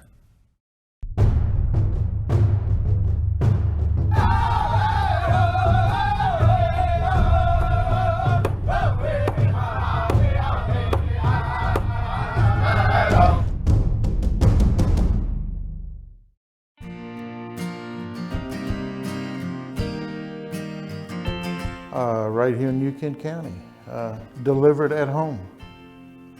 In 1949, they were still doing those type things, and I've moved a total of 100 yards. I moved across the driveway to where I live now. Our family lived right in this area. My grandparents moved to New Kent County in the early 1900s. They bought this property, which is about a quarter of a mile from here. And as a result, we were all one tribe at that point. Eastern Chickahominy and the Chickahominy tribe, we were all one tribe. And after they moved here, of course, we built our own school and built our own church. That was before my time. So we formed the Eastern Chickahominy for convenience, because they had two different governments that we were working with, New Kent and Charlotte City. Today, it doesn't seem to be that big a deal, but from here to Charlotte City was 10 or 11 miles. You walk that on a horse and buggy, that was a long way to go. As the chief, I'm the leader, and we have an assistant chief, and then our council members. It's not handed down through the family like most people think. You're voted in by popular vote. We don't speak a native language. There is some of it that people are learning now and trying to bring back, but we were brought up just like everyone else, speaking the Queen's English, I guess. We tried to blend in with society. We had our own schools. You had your own church. I remember one of the civil rights people saying Sunday was the most segregated day of the week, because everyone, you had your Indian churches, you had your black churches, and white. Well, much like all the other kids, we didn't have all the video games and all, so we had to be innovative. We'd build our own little go-karts. We didn't even have motors, you'd push them. And see who could push the fastest, and we'd have our little races. As a matter of fact, when I was 9 years old, I got hurt pretty seriously on one of those. We had bow and arrows. I had a great uncle that, don't know how he did it, but he would chop down a certain tree, and he'd trim it down and soak that bow and put a line on it to make it the shape he wanted, and here we go, cowboys and Indians. We had bicycles like the other kids. Might be a little ragged, they'll have a 60-penny nail for the front axle and things like that. You just had to patch them up and keep going. I guess some of the challenges that I had, one was my dad. He was a tough guy, World War II. And he told me, as an Indian, you're not going to get an even break. He said, you can sit around, and of course he expressed it a little more vividly than that, but you can sit around and cry because you don't get an equal chance. But he said, the only way you're going to make it is you have to be better than someone else. And my dad just, a job, he did construction work, and we owned a little construction company for, I just closed it down last year. But his goal was to be the best that you could be. We were brought up to love America. There's a lot of problems with it. We haven't been always treated right, but hey, it's the best country in the world.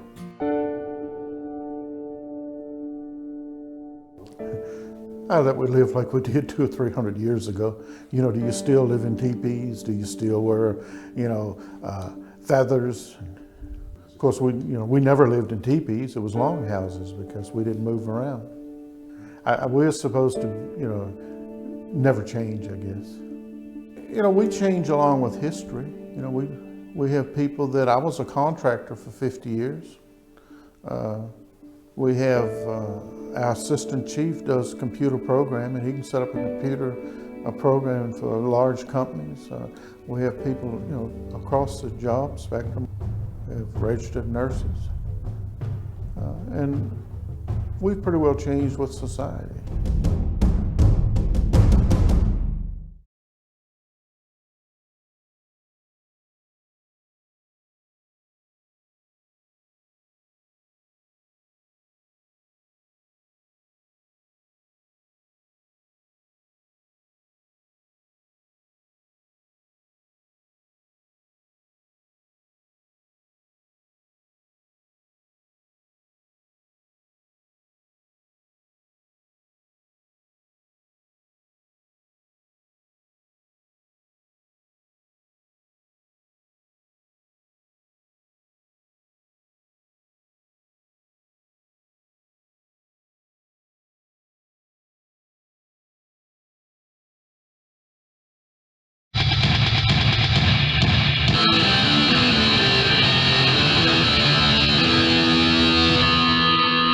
Hello and welcome to the Library Kitchen here at the Gloucester County Public Library. I'm Chris, and today I thought it would be fun to make a traditional Native American cornbread or corn cake.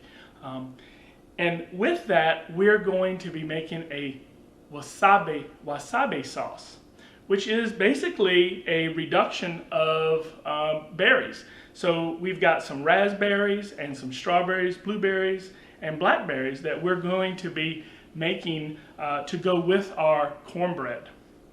So while this recipe is traditional, I've got to use a couple modern ways of cooking. I'm going to be cooking our cornbread in an oven instead of over a fire. And of course, I'm going to be using our induction cooktop to reduce our berries.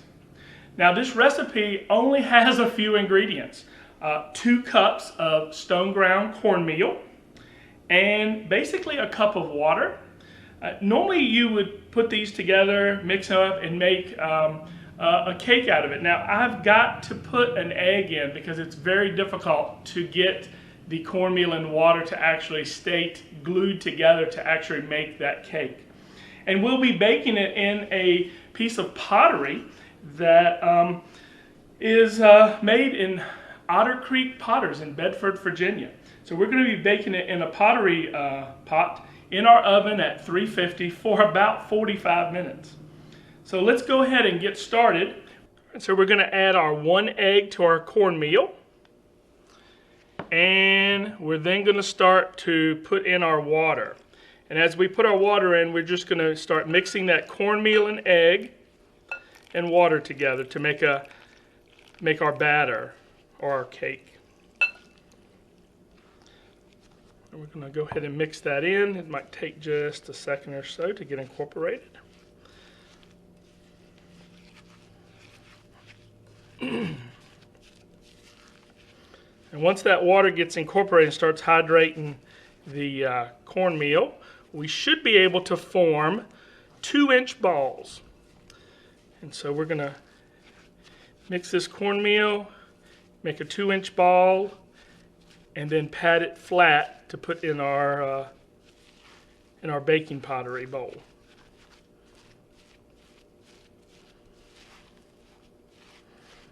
All right, looks like everything is well incorporated.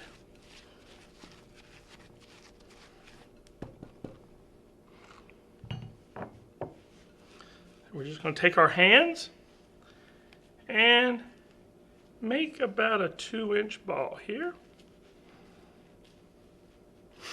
Kind of like you're making a meatball. Just going to press it together. Now, what you'll notice about this recipe, there is no salt, there is no milk, and no butter. So this cornbread does taste a little different, and I will say it's a little more bland than what I'm used to. But I will say, once we make the berry sauce, it really changes the flavor of this cornbread when you start to put the berry sauce on that. Okay, so I think we've got 3 cakes here. And we're going to take it over to our oven at 350 for the next 45 minutes. So while our cornbread is cooking in the oven for the next 45 minutes, we're going to be making wasabi sauce. And what that is, to sweeten this cornbread, Native Americans would pick berries, whatever was in season at the time. For us, we're going to be using blackberries, raspberries, strawberries, and blueberries. And they would cook those berries down in a pot and almost make a reduction kind of sauce. And they would eat that with their cornbread. So what we're going to do today is that we're going to make the sauce. We're going to turn our induction on medium-high heat or medium heat. We're going to add 2 cups of berries, of mixed berries.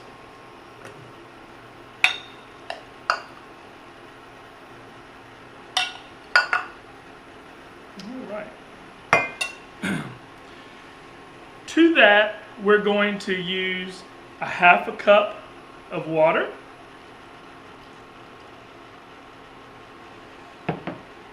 and a 1/4 cup of honey. And honey is what we're going to be using as the sweetener.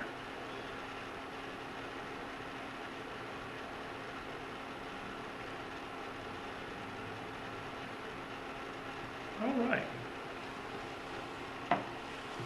And we're going to cook this mixture down for about the next 10, 15 to 20 minutes until the berries break down and makes a reduction.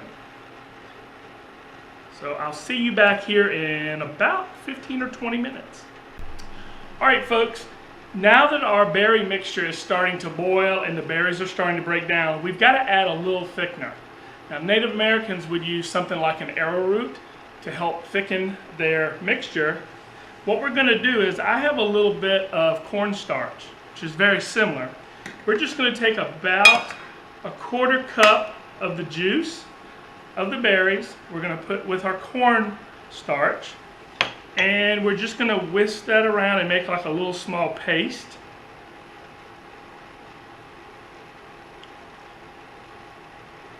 And we're going to add that back into our sauce.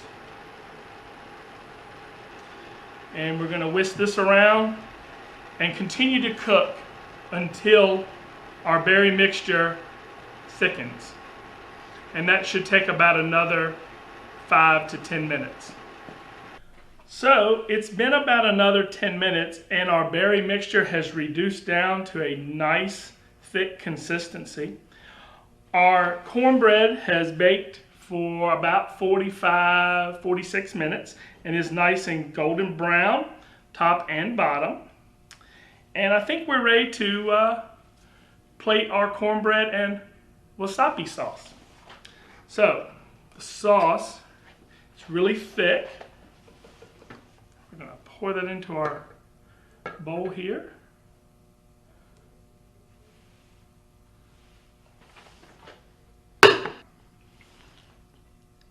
And with a nice mixed berry wasabi sauce.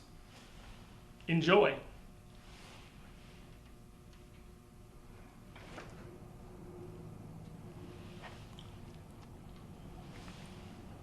See you next time on the Library Kitchen.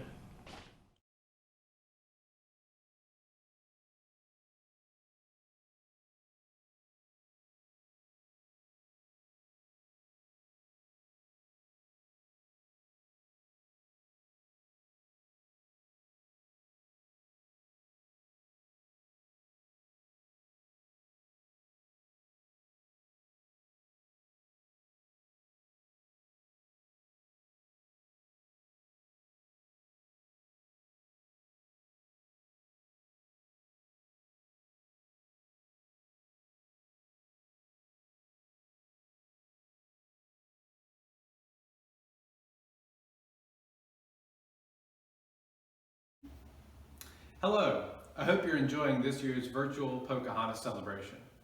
My name is Robert Kelly and I serve as Gloucester County's Museums Coordinator. I would like to welcome you inside the Gloucester Museum of History. If you've never experienced the museum, or if it's been a while, it's definitely time for you to stop by for a visit. Located along Main Street, in the heart of Gloucester Courthouse, the Museum of History is housed in one of the county's oldest buildings, a tavern constructed about 1770. With galleries on all 3 floors of this historic building, the museum interprets the county's diverse and complex history in a truly unique setting. While visiting the museum, learn more about the Virginia Indians, the first inhabitants of our region, tracing their history back thousands of years and over 400 since the first permanent English settlement at Jamestown, Virginia. The native people in Virginia have contributed greatly to Gloucester County and the Commonwealth. Additionally, the museum features exhibits about the county's rich African American history, the American Revolution, and Civil War, among other topics. Gloucester County is proud of its history, and we endeavor to interpret all of the stories from the past. As we take time to commemorate Pocahontas and the Virginia Indians, plan a visit to the Gloucester Museum of History and be inspired by the many stories and people from our past. The museum is open Monday through Saturday, 11 to 3 p.m., and admission is always free. I sincerely look forward to seeing you one day very soon. Thank you.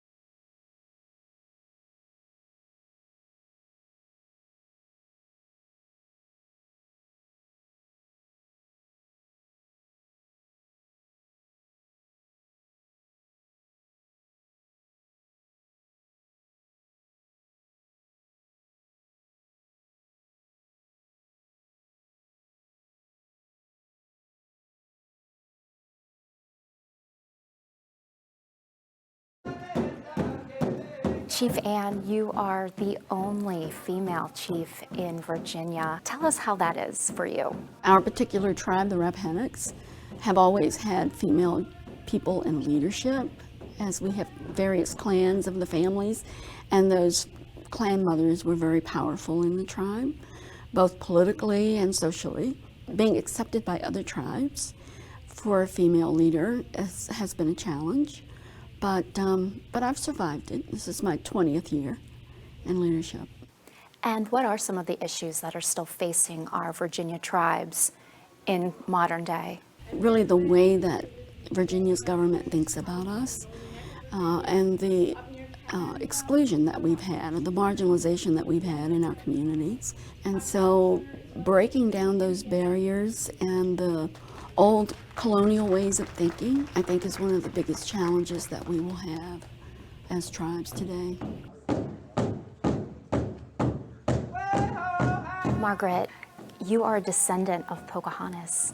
How has your family kept traditions alive? My parents talked to me about my heritage from day one. We just have always talked about how proud we are to consider her an ancestor. You posed with family members in front of the statue.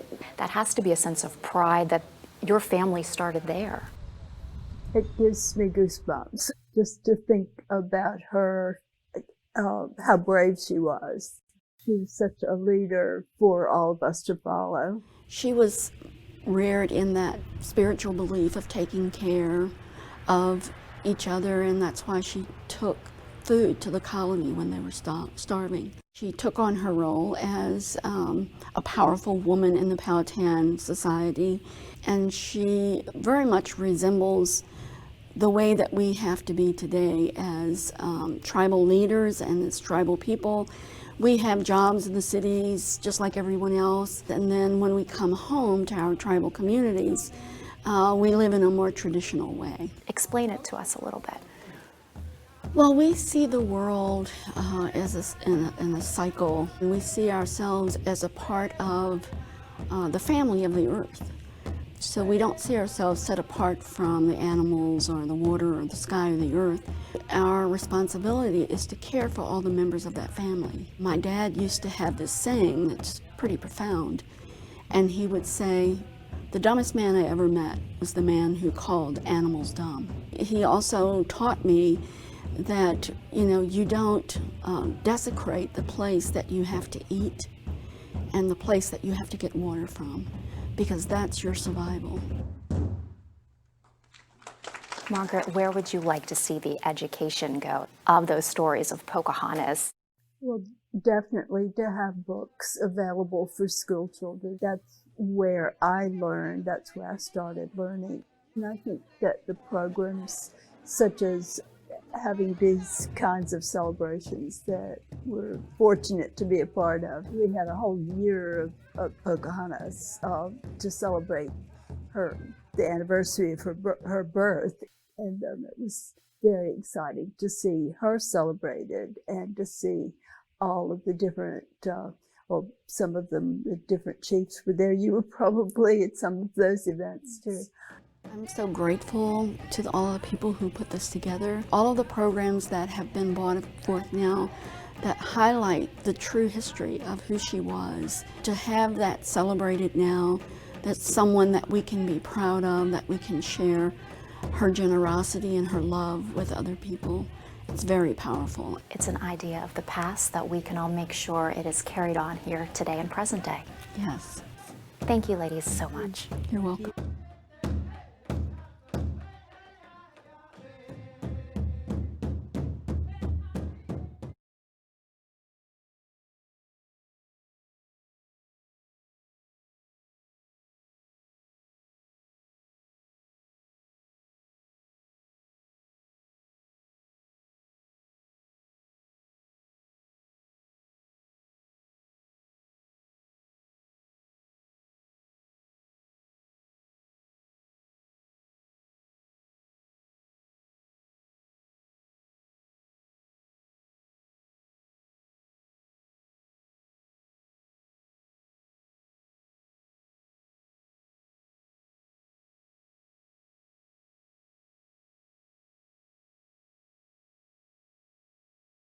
The manager of the Seminars and Symposia program here at the National Museum of the American Indian.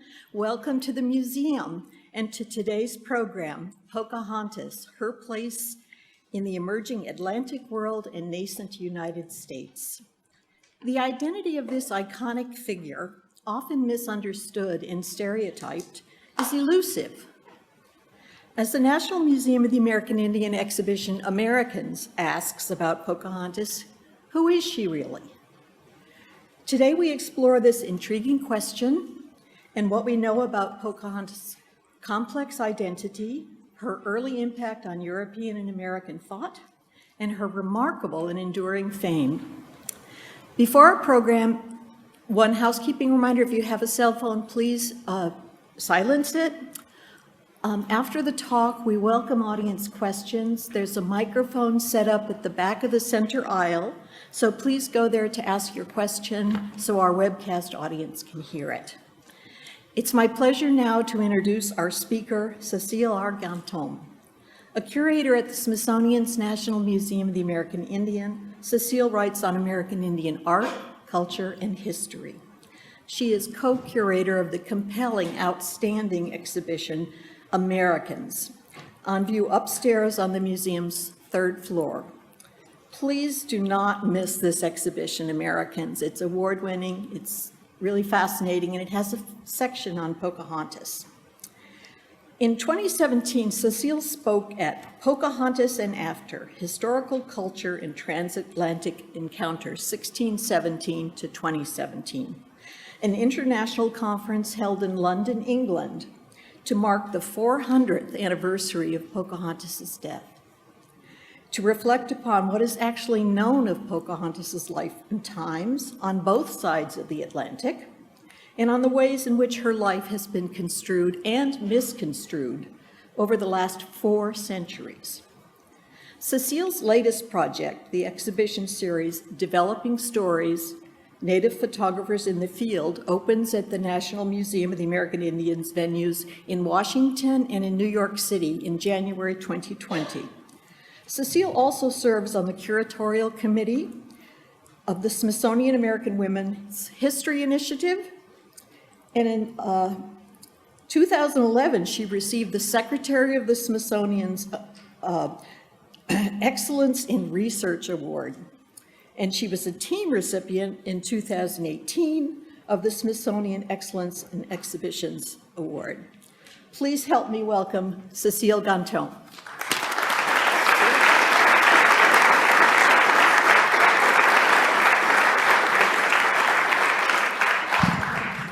Elizabeth, thank you so much for your gracious introduction. And ladies and gentlemen, thank you for coming here today. It's my very great pleasure to be able to talk to you about today's topic, ultimately, Pocahontas' ability to continue to exert a powerful attraction on the minds of all of us. About 2 years ago, after making a public presentation in which I spoke briefly about Pocahontas, I was told that, quote, Pocahontas is not a person, she's a myth. The knowledgeable member of the audience who spoke up was paraphrasing the more often heard assertion, Pocahontas' life is shrouded in myth. The distinction between these two statements is a crucial one, because while the second statement is true and has long been accepted as such, the first statement is false. Pocahontas was a person, and she lived an extraordinary life at a momentous moment in world history. But further, and quite significantly, the second statement, the true one, has always left open the possibility that just as fog shrouding a mountaintop might dissipate, so too might Pocahontas' life eventually come into view, if still from a very great distance. Within the last few decades, the shroud of myth obscuring Pocahontas' life has been slowly lifting because the myths are being replaced by facts. This painstaking work is being done by a small army of scholars working on both sides of the Atlantic. They are studying written sources, colonial narratives, from various disciplinary perspectives. And those who are conducting archaeological work are revealing unanticipated insights into life at the James Fort Colony and the Powhatan political center of Werowocomoco, where Pocahontas' father, whom the English described as a man of immense dignity, controlled what is now recognized as, quote, one of the most complex political entities of Eastern North America.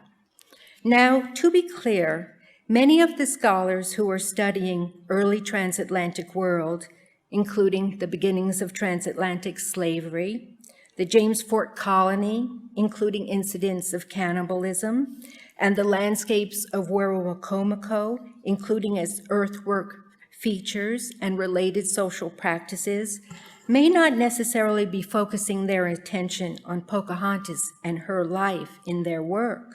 However, by bringing early 17th century life on both sides of the Atlantic into view, as it relates to what was occurring around the Chesapeake in native North America, they are in fact greatly clarifying Pocahontas' world and consequently her place within it. I'm going to talk today about what is beginning to come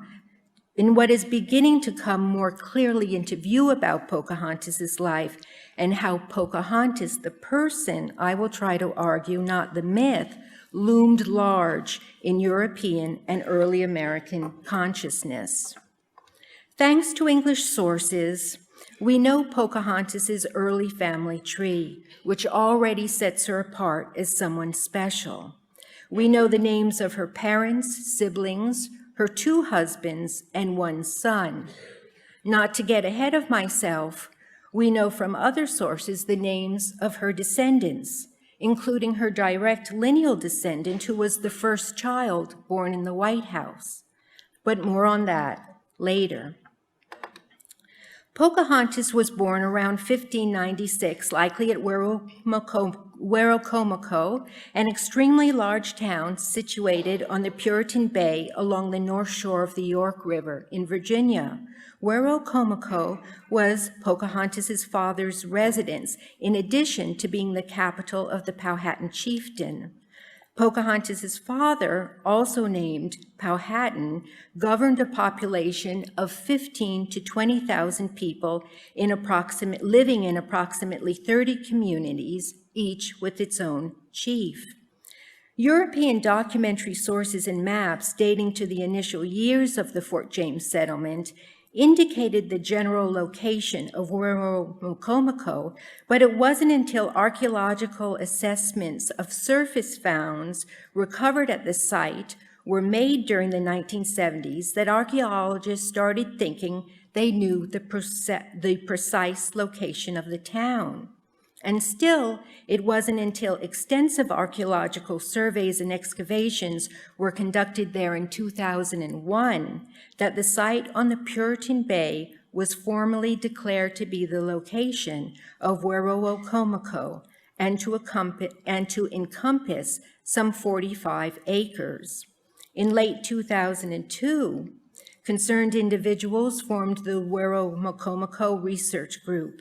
Headed by William and Mary archaeologist Martin Gallivan, the research group is composed of native and non-native scholars, archaeologists, and members of a Virginia Indian Advisory Board who help guide research planning, research methodology, and interpretation. Among this collaborative research group's most important findings to date are their emerging understanding of Werowocomoco's spatial layout. First, as expected, archaeologists found intensive occupation along the waterfront, meaning a high density of post holes from architectural structures, along with pottery sherds, stone tools, and food remains.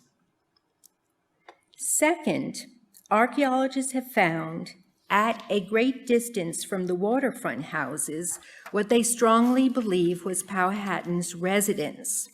Captain James Smith, leader of the James Fort Colony, was brought to the town and taken to Powhatan's residence. Smith described it as being some 30 score from the waterfront and estimated it to be 30 to 40 yards long. English colonists who visited other Powhatan villages described chiefs' houses as always being broader and longer than those of others. Archaeologists say that the Powhatan house, what they presume to be the Powhatan house, is considerably larger still than any found in the entire mid-Atlantic region. Third, archaeologists discovered, quite unexpectedly, earthwork features that are unique to Werowocomoco. That is, two parallel trench features bisecting the site along a north-south axis. Some 700 feet in length, they divide the town into an eastern and western side. Powhatan's residence is to the east of the earthwork features, which possibly serve as a divide between a secular area of the town and a more restricted, possibly sacred area to the east. They also discovered a large D-shaped earthwork structure on the east side of the town in front of Powhatan's residence. Fourth, archaeologists have discovered that Powhatan's residence, which was situated as expected with its entrance to the east, was also aligned with the rising of the summer solstice. Werowocomoco's spatial alignments suggest that the connections between the cycles of nature and the rhythms of the cosmos were not only observed at Werowocomoco, but that Werowocomoco's spatial layout was rooted in Powhatan cosmology. In other words, Werowocomoco was not only a powerful political center dominating a vast regional chiefdom, but a principal ritual center for its large surrounding population. Fifth, the discovery of European goods at Werowocomoco confirm written English colonial accounts that the town was the scene of several consequential events which occurred between the English and Powhatan people between 1607 and 1609, and that it was still very much operating as it had done prior to the colonists' arrival as a place for creating new alliances. All negotiations between the English and Powhatan occurred at Werowocomoco. It is from Werowocomoco, a town with a history of at least 400 years, according to archaeologists, that Pocahontas walked into world history when, as a child, she was sent by her father to travel with his emissaries to James Fort. She was likely sent with them to signal that their intentions were peaceful. What we are looking at now is a Spanish spy map that was delivered to King Philip III of Spain by his ambassador in London, Pedro de Zunga, in 1608. It was Zuninga's job to keep the Spanish king informed of English colonizing activities in native North America, and this map is believed to be a copy that Zuninga somehow managed to make of one made by Captain Smith, which he sent to England with one of his written reports. Prior to recent archaeological work, both of the images identifying James Fort and Werowocomoco were thought to be arbitrary symbols.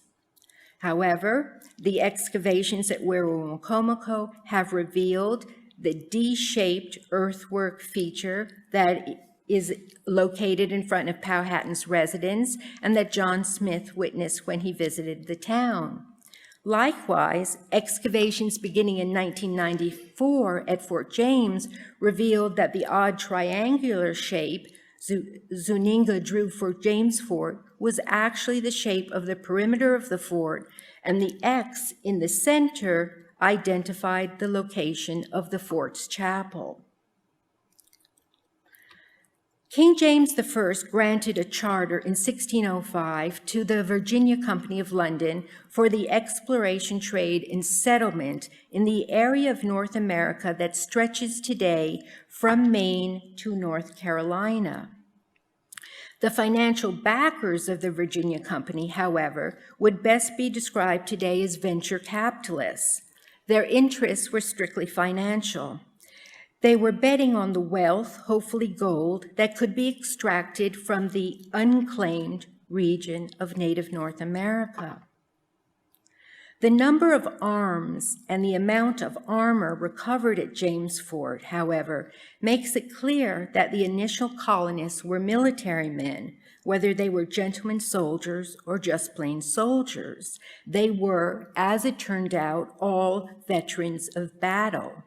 The heavily palisaded James Fort was conceived, in other words, both as a business enterprise and a military venture by the Virginia Company of London. Pocahontas was a frequent visitor to James Fort, and by all English accounts, remarkably at ease on her visits.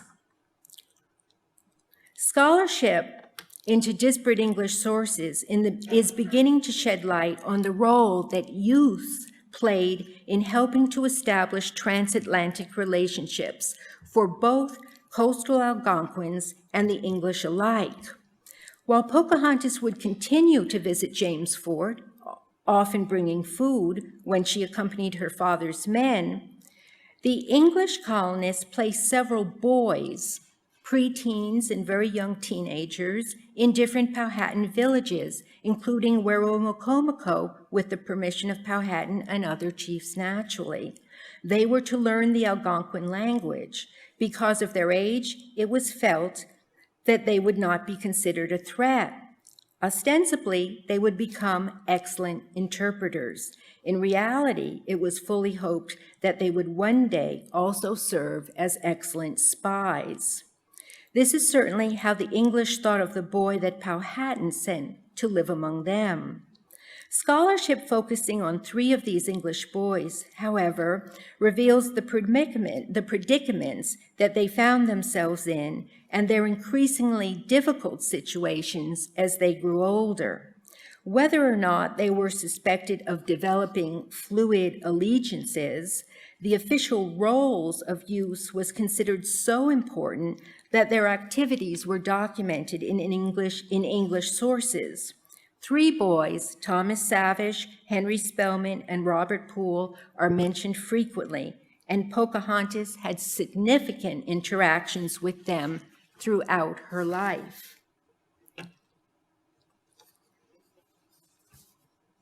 Moving as they did between English and Algonquin or Powhatan worlds, Pocahontas and these boys definitely shared unique experiences. But Pocahontas had never spent any real extended time among the English until, through deception, she was abducted and held captive by them in 1613. I went one ahead. The English wanted Powhatan to free several of their men held by him, as well as stolen arms and tools. When the negotiation stalemated, the English arranged for both Henry Spelman and Thomas Savage to be with Pocahontas.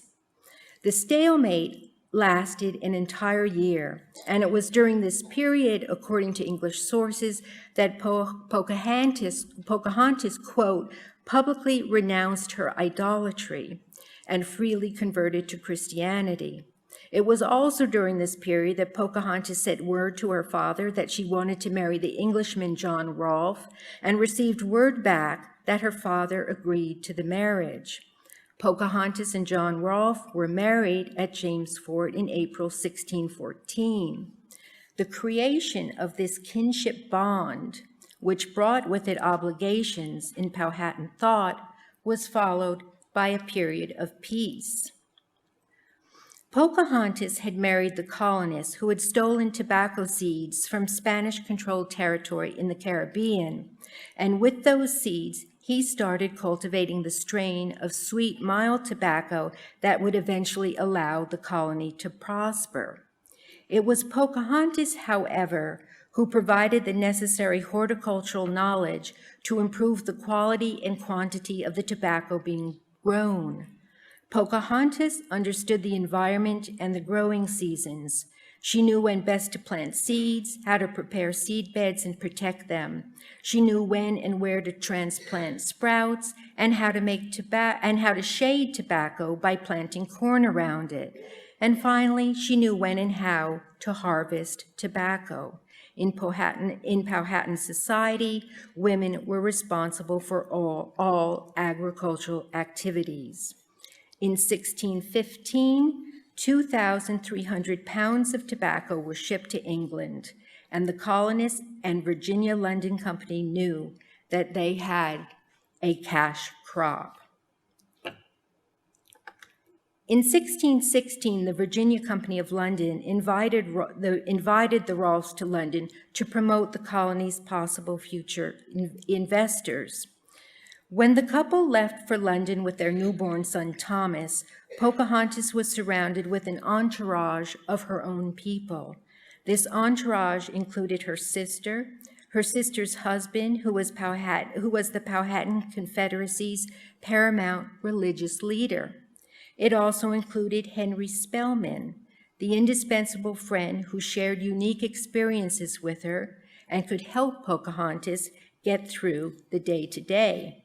In other words, great precautions were made by both the English and Algonquin to look out for Pocahontas. In London, Pocahontas and her entourage were lodged in the Belle Savage Inn near St. Paul's Cathedral, and Pocahontas was dressed she was dressed by the Virginia London Company in English ladies' clothing, in other words, as Lady Rebecca, her Christian name, so that she could be presented to the highest circles of society, which she was. Most famously, she was received in the court of King James, where she attended a Ben Jonson masque or play, and, as was widely reported, was placed well near the royal family. Pocahontas was most definitely presented and treated as visiting royalty in London, and once again, her countenance and bearing were duly noted. Significantly, it wasn't only England's royal family that wanted to meet Pocahontas. London's leading intellectuals were eager for opportunities to meet Pocahontas and her brother-in-law. Sir Theodore Golston, a respected physician and scholar, held a number of salons in his home where Pocahontas's brother-in-law spoke at length about his people's religious beliefs. Henry Spelman translated. It was at one of these salons that Pocahontas's brother-in-law revealed that Pocahontas's real name was concealed from the English colonists and that the nickname Pocahontas was used to protect her. Pocahontas's brother-in-law also revealed the ulterior mission of Pocahontas's entourage, to learn what could be learned about the Englishman's religion and leaders. It is in London that Pocahontas sat for the only known portrait rendered from life, her engraved portrait made by Simon van der Pas, who, like Pocahontas, was 21 years old. Simon van der Pas worked at the court of King James. He was engaged in producing a series of engraved portrait medallions of members of the king's family. The vogue for creating small portraits depicting English kings and queens, extending far back in time, had just recently become fashionable. In Tudor and Jacobean England, authority and status were greatly determined by the age of a family, and portraits were one of the ways in which royal families could display their lengthy lineages. This interest in royal portraiture happened to coincide with a growing and increasingly widespread interest in national history, which was fueled by the increased availability of printed material. All of which is to say that while Pocahontas was in London, there was a desire for portraits of historically significant figures who were prominent in recent national history. And within a few short years, Pocahontas' engraved portraiture would be published in a Book of Kings and a collection of portraits of British monarchs and notables. This interest in portraits of historical figures in England also fueled the production of larger oil portraits commissioned by families and civic institutions, the majority of which were made in workshops by anonymous artists. This phenomenon may well explain the lack of an artist's attribution to the famous oil painting of Pocahontas commissioned by her husband, John Rolfe's family, thought to have been made during the 1700s. Pocahontas stayed in London for 7 months and, at some point towards the end of her trip, fell ill. She boarded the boat with her family and entourage to return home, but at Gravesend on the south bank of the Thames estuary was taken off the boat. She died at Gravesend from either pneumonia or tuberculosis. Very important for our understanding of how Pocahontas was regarded in London, in keeping with Catholic and English traditions of acknowledging the death of persons of high social standings, Pocahontas was buried in the St. George's chancel, the part of the church near the altar typically separated from the rest of the church by a screen. It's right here. I'm sure it's hard for you. It's hard for you to read, but that is where her death is recorded, and it reads Rebecca Rolfe, wife of Thomas Rolfe, a Virginian lady born, was buried in the chancel. Oh, that gets to me because I actually saw that. Okay. Pocahontas' trip to London was clearly regarded as a historic event. She was looked upon as the daughter of a Powhatan emperor and as Lady Rebecca, and as from the time she was a child, she was regarded by those who remarked upon her as a self-possessed woman.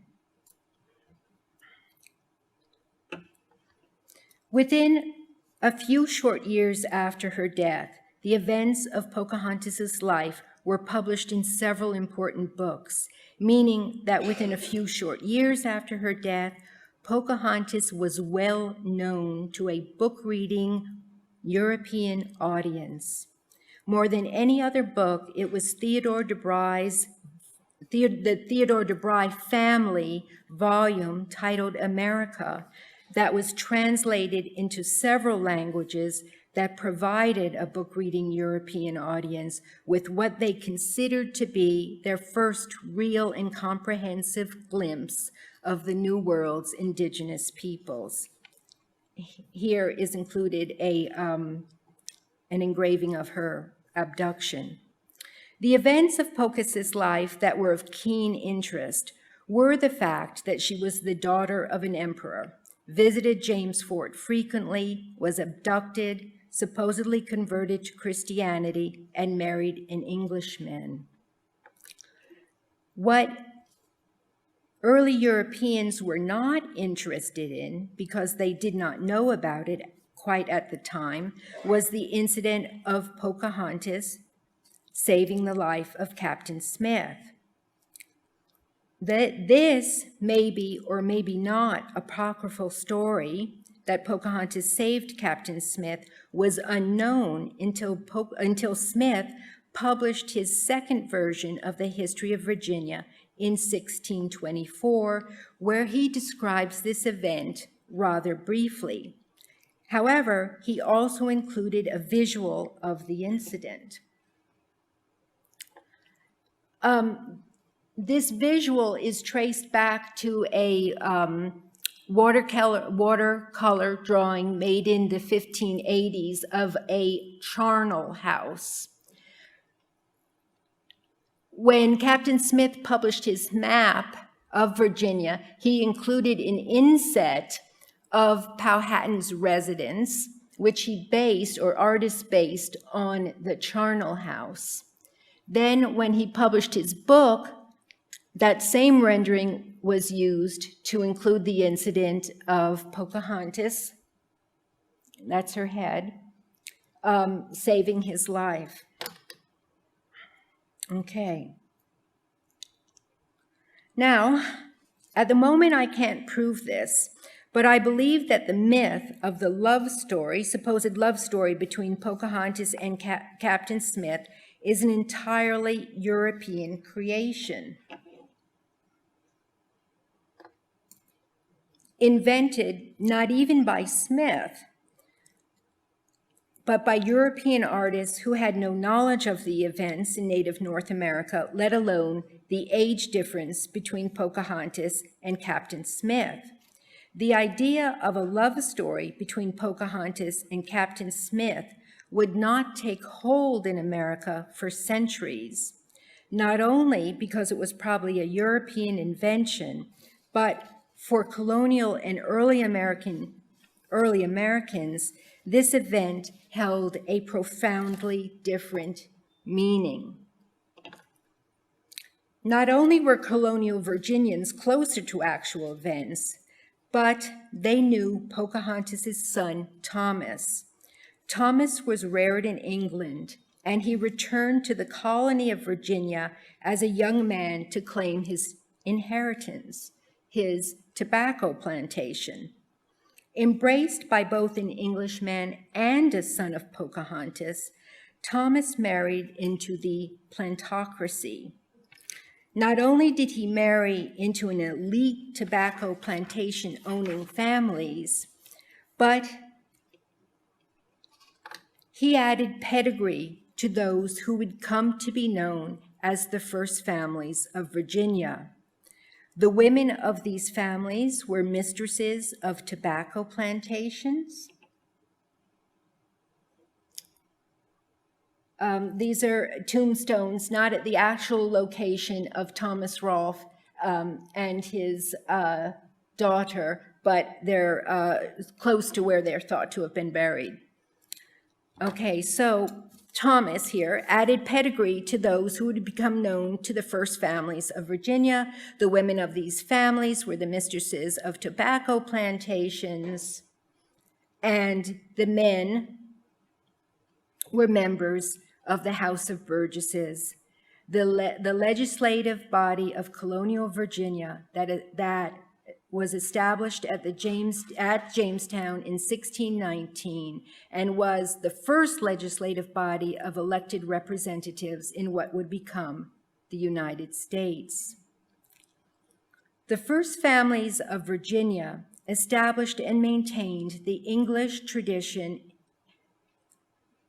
in both colonial Virginia and the nascent United States of commissioning family portraits and displaying their lengthy lineages in their homes. These families for whom wealth, influence, and power were associated with lineage knew among themselves who descended from Pocahontas. It was part of their pedigree, as was their membership in the House of Burgesses and their tobacco plantations. Tobacco made Virginia the wealthiest and most influential colony, then state in the nascent United States, and it was tobacco, as they knew, that allowed the United States to prosper as a nation. And when Thomas Jefferson's daughter Martha, so what's going on? All right, so John Rolfe, down here, we get to Thomas Jefferson's daughter Martha. She marries Thomas Mann Randolph, and they have a son, James. So when Thomas Jefferson's daughter Martha marries into the Randolph family, it is well known that she's married into Pocahontas's line. So it is through these first families that the story of Pocahontas saving the life of Captain Smith took on its foundational meaning for the United States.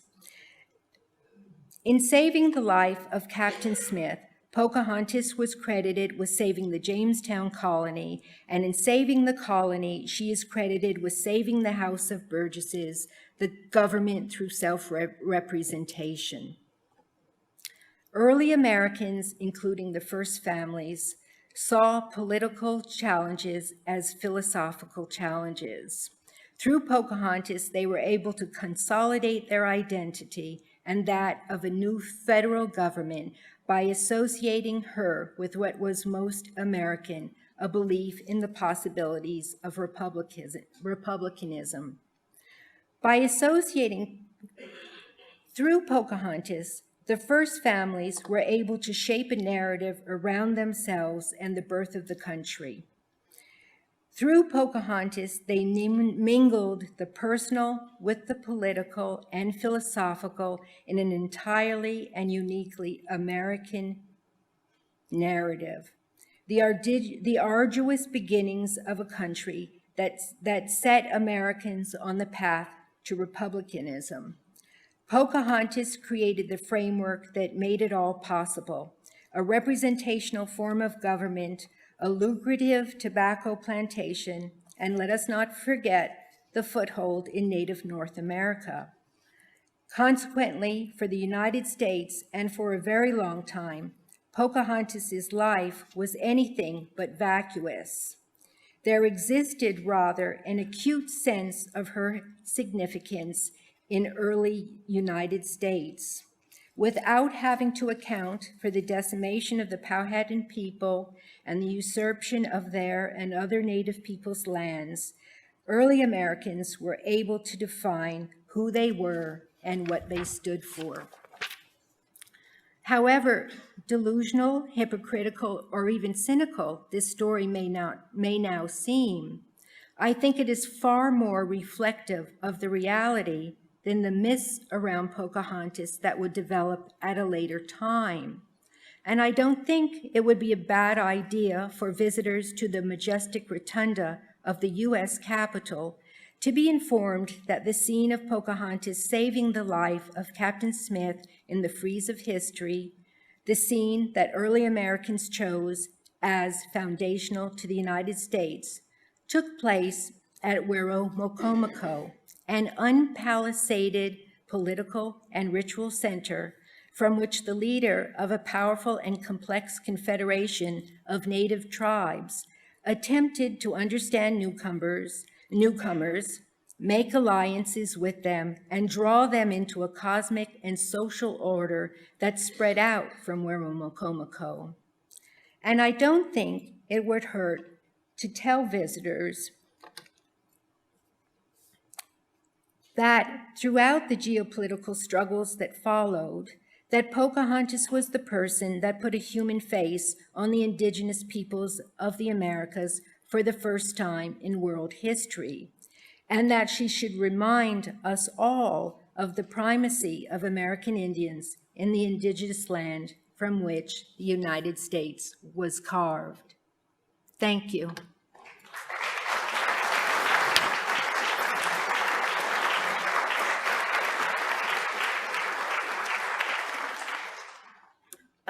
We do have time for questions, so if anybody has any questions, there's a microphone in the center of the auditorium.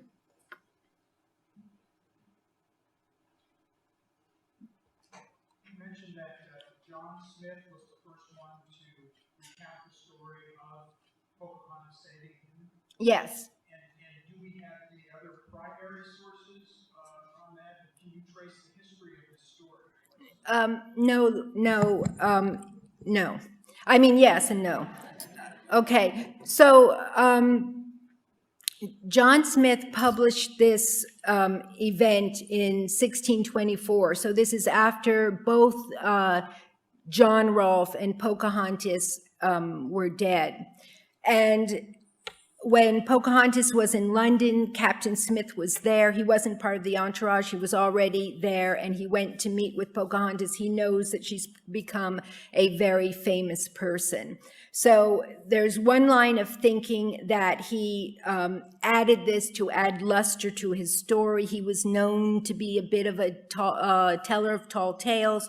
Also, he went to different parts of the world, and on other occasions, he wrote also about being possibly put to death and being saved by by the daughter of the leader. So it's entirely possible that he fabricated this story. However, now that so much archaeological work has been being done at Werowocomoco, and they're understanding that it was an important ritual center, and people are thinking about both the Powhatan and both the English depended a lot on ritualized behavior and diplomacy and that sort of thing, it is felt that it's entirely possible that something happened at Werowocomoco, some sort of ritualized ceremony, and that this is how it got translated in Captain Smith's mind. But nobody else at the time wrote about it, no.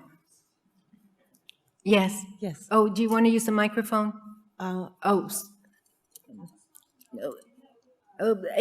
Could you use a microphone, please? Okay. I have two questions. One is, you mentioned about the youth going back and forth between the two places, a few young boys from the English side and Pocahontas from the Powhatan side.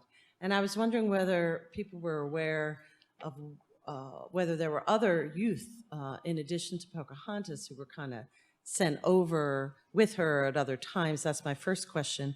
And my second question is, it seems pretty obvious that between the print and the oil painting, at least to me, her skin tone seems to have been lightened in a way that, that the artist did that. And I was just wondering whether that's been commented on and whether the lineage in, on the Rolfe side of her son and who they married into, whether they ever commented on having lineage from Pocahontas and kind of what that meant. All right, I think you asked 3 questions. I hope I can remember them all.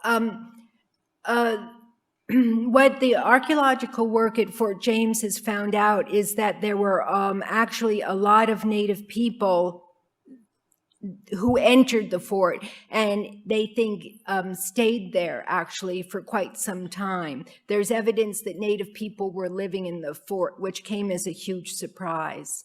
When Pocahontas is going back and forth, she's always accompanying her father's emissaries. And then we do know that Powhatan, when the English wanted to place a boy in his town, he reciprocated. He placed a young boy at Fort James. About Pocahontas' skin being lightened, it probably was. That sort of thing happens all the time, and there are obviously just hundreds of representations of Pocahontas in U.S. history, and her skin gets lighter and lighter, and she looks more Caucasian constantly. It's what people do when they're claiming somebody as their own. Hi, I'm curious about the Book of Kings, and was it just something was it a book that people could buy? And how do we know that that really was Pocahontas, that she sat for that engraving? Because the portrait was commissioned by the Virginia London Company, and they're the ones who bought her the clothing to wear in that portrait. So that part is very well documented. Mm-hmm. And the Book of Kings was just what it was, a book of portraits that was reissued over a long period of time, and there were different portraits were swapped in and out. Pocahontas doesn't appear in the first version of the Book of Kings, but appears in later versions. So was it a royal book, or was it published so that the public could buy it, or? It was published by a private publisher. Okay. For the public, yes. Thank you. The question I have to ask are more in regards to Pocahontas' father and his kingdom. How long did Powhatan's nation survive after contact with the Europeans? Do we know?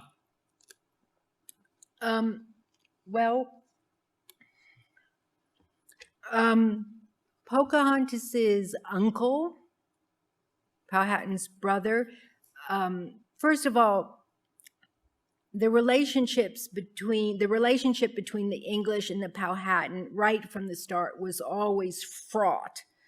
The English were totally dependent on Native people for food, and sometimes food would be shared with them, would be traded with them. Other times it would be withheld. And of course there were skirmishes, and people were kidnapped. They were each kidnapping and holding hostage each other. So the relationship was always fraught.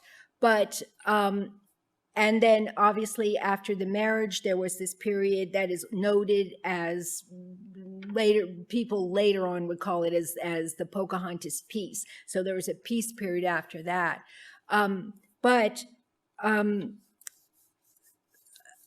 Powhatan's brother attacked the English in the 1620s, which caused an enormous retaliation.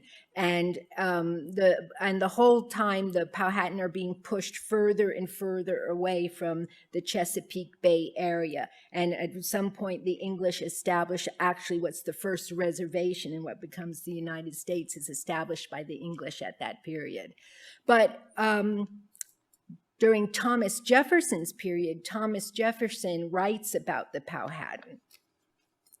And today the descendants are the Pamunkey and other Virginia tribes.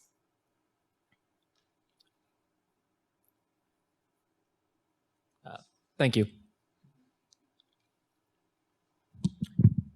I think I heard you say something like Pocahontas was allegedly converted to Christianity. And I wondered if you could elaborate on that.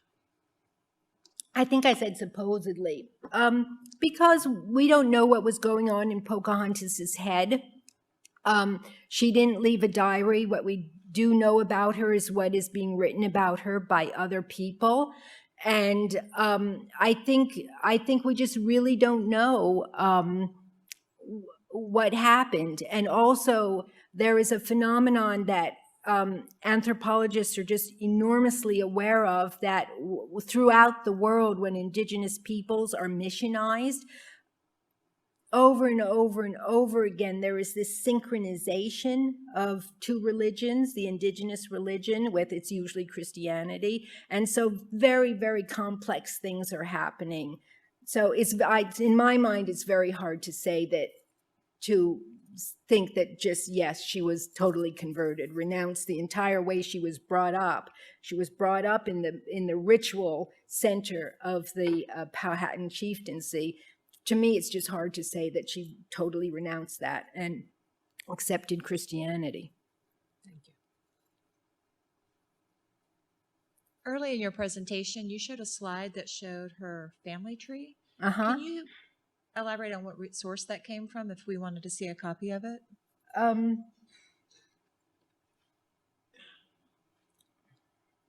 The one of her native family?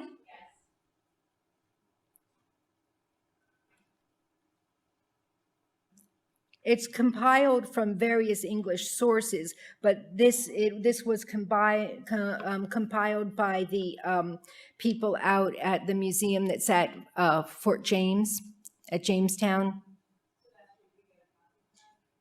I don't think you can get a copy of it. It's on display in their museum. The museum is called the Archaeum.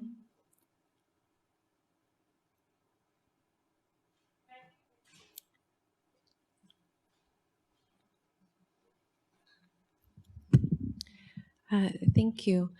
I had the privilege of being at a presentation at Georgetown yesterday where Congresswoman Holland spoke about the issue of murdered and missing Indigenous women in the U.S.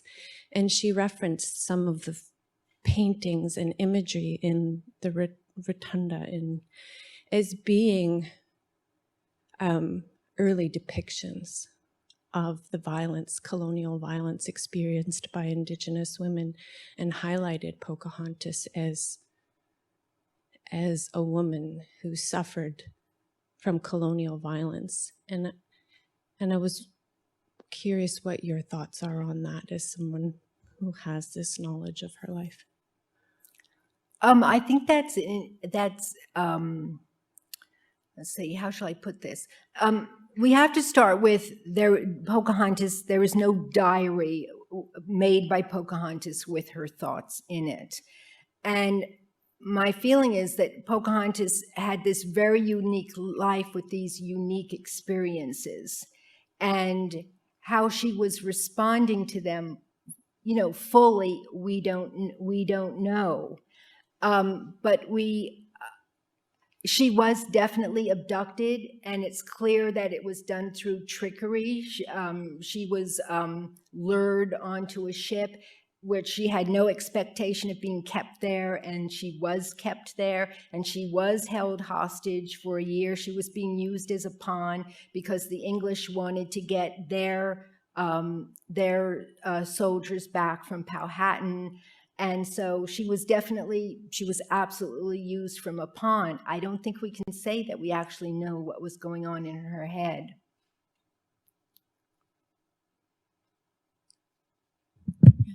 Thank you.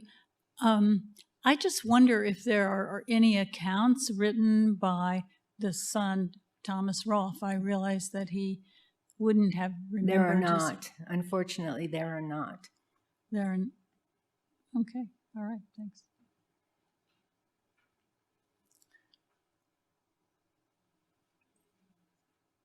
Okay.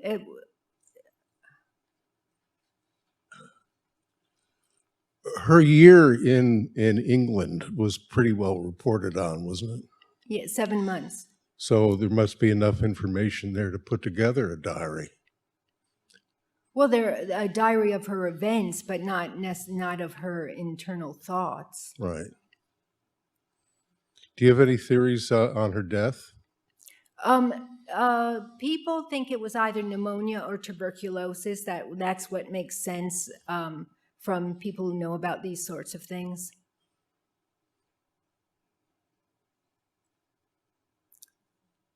Well, we have time for one more question, we seem to have one more. Okay. Thank you so much. This is very informative. I have a question about the slide of the frieze in the Capitol building.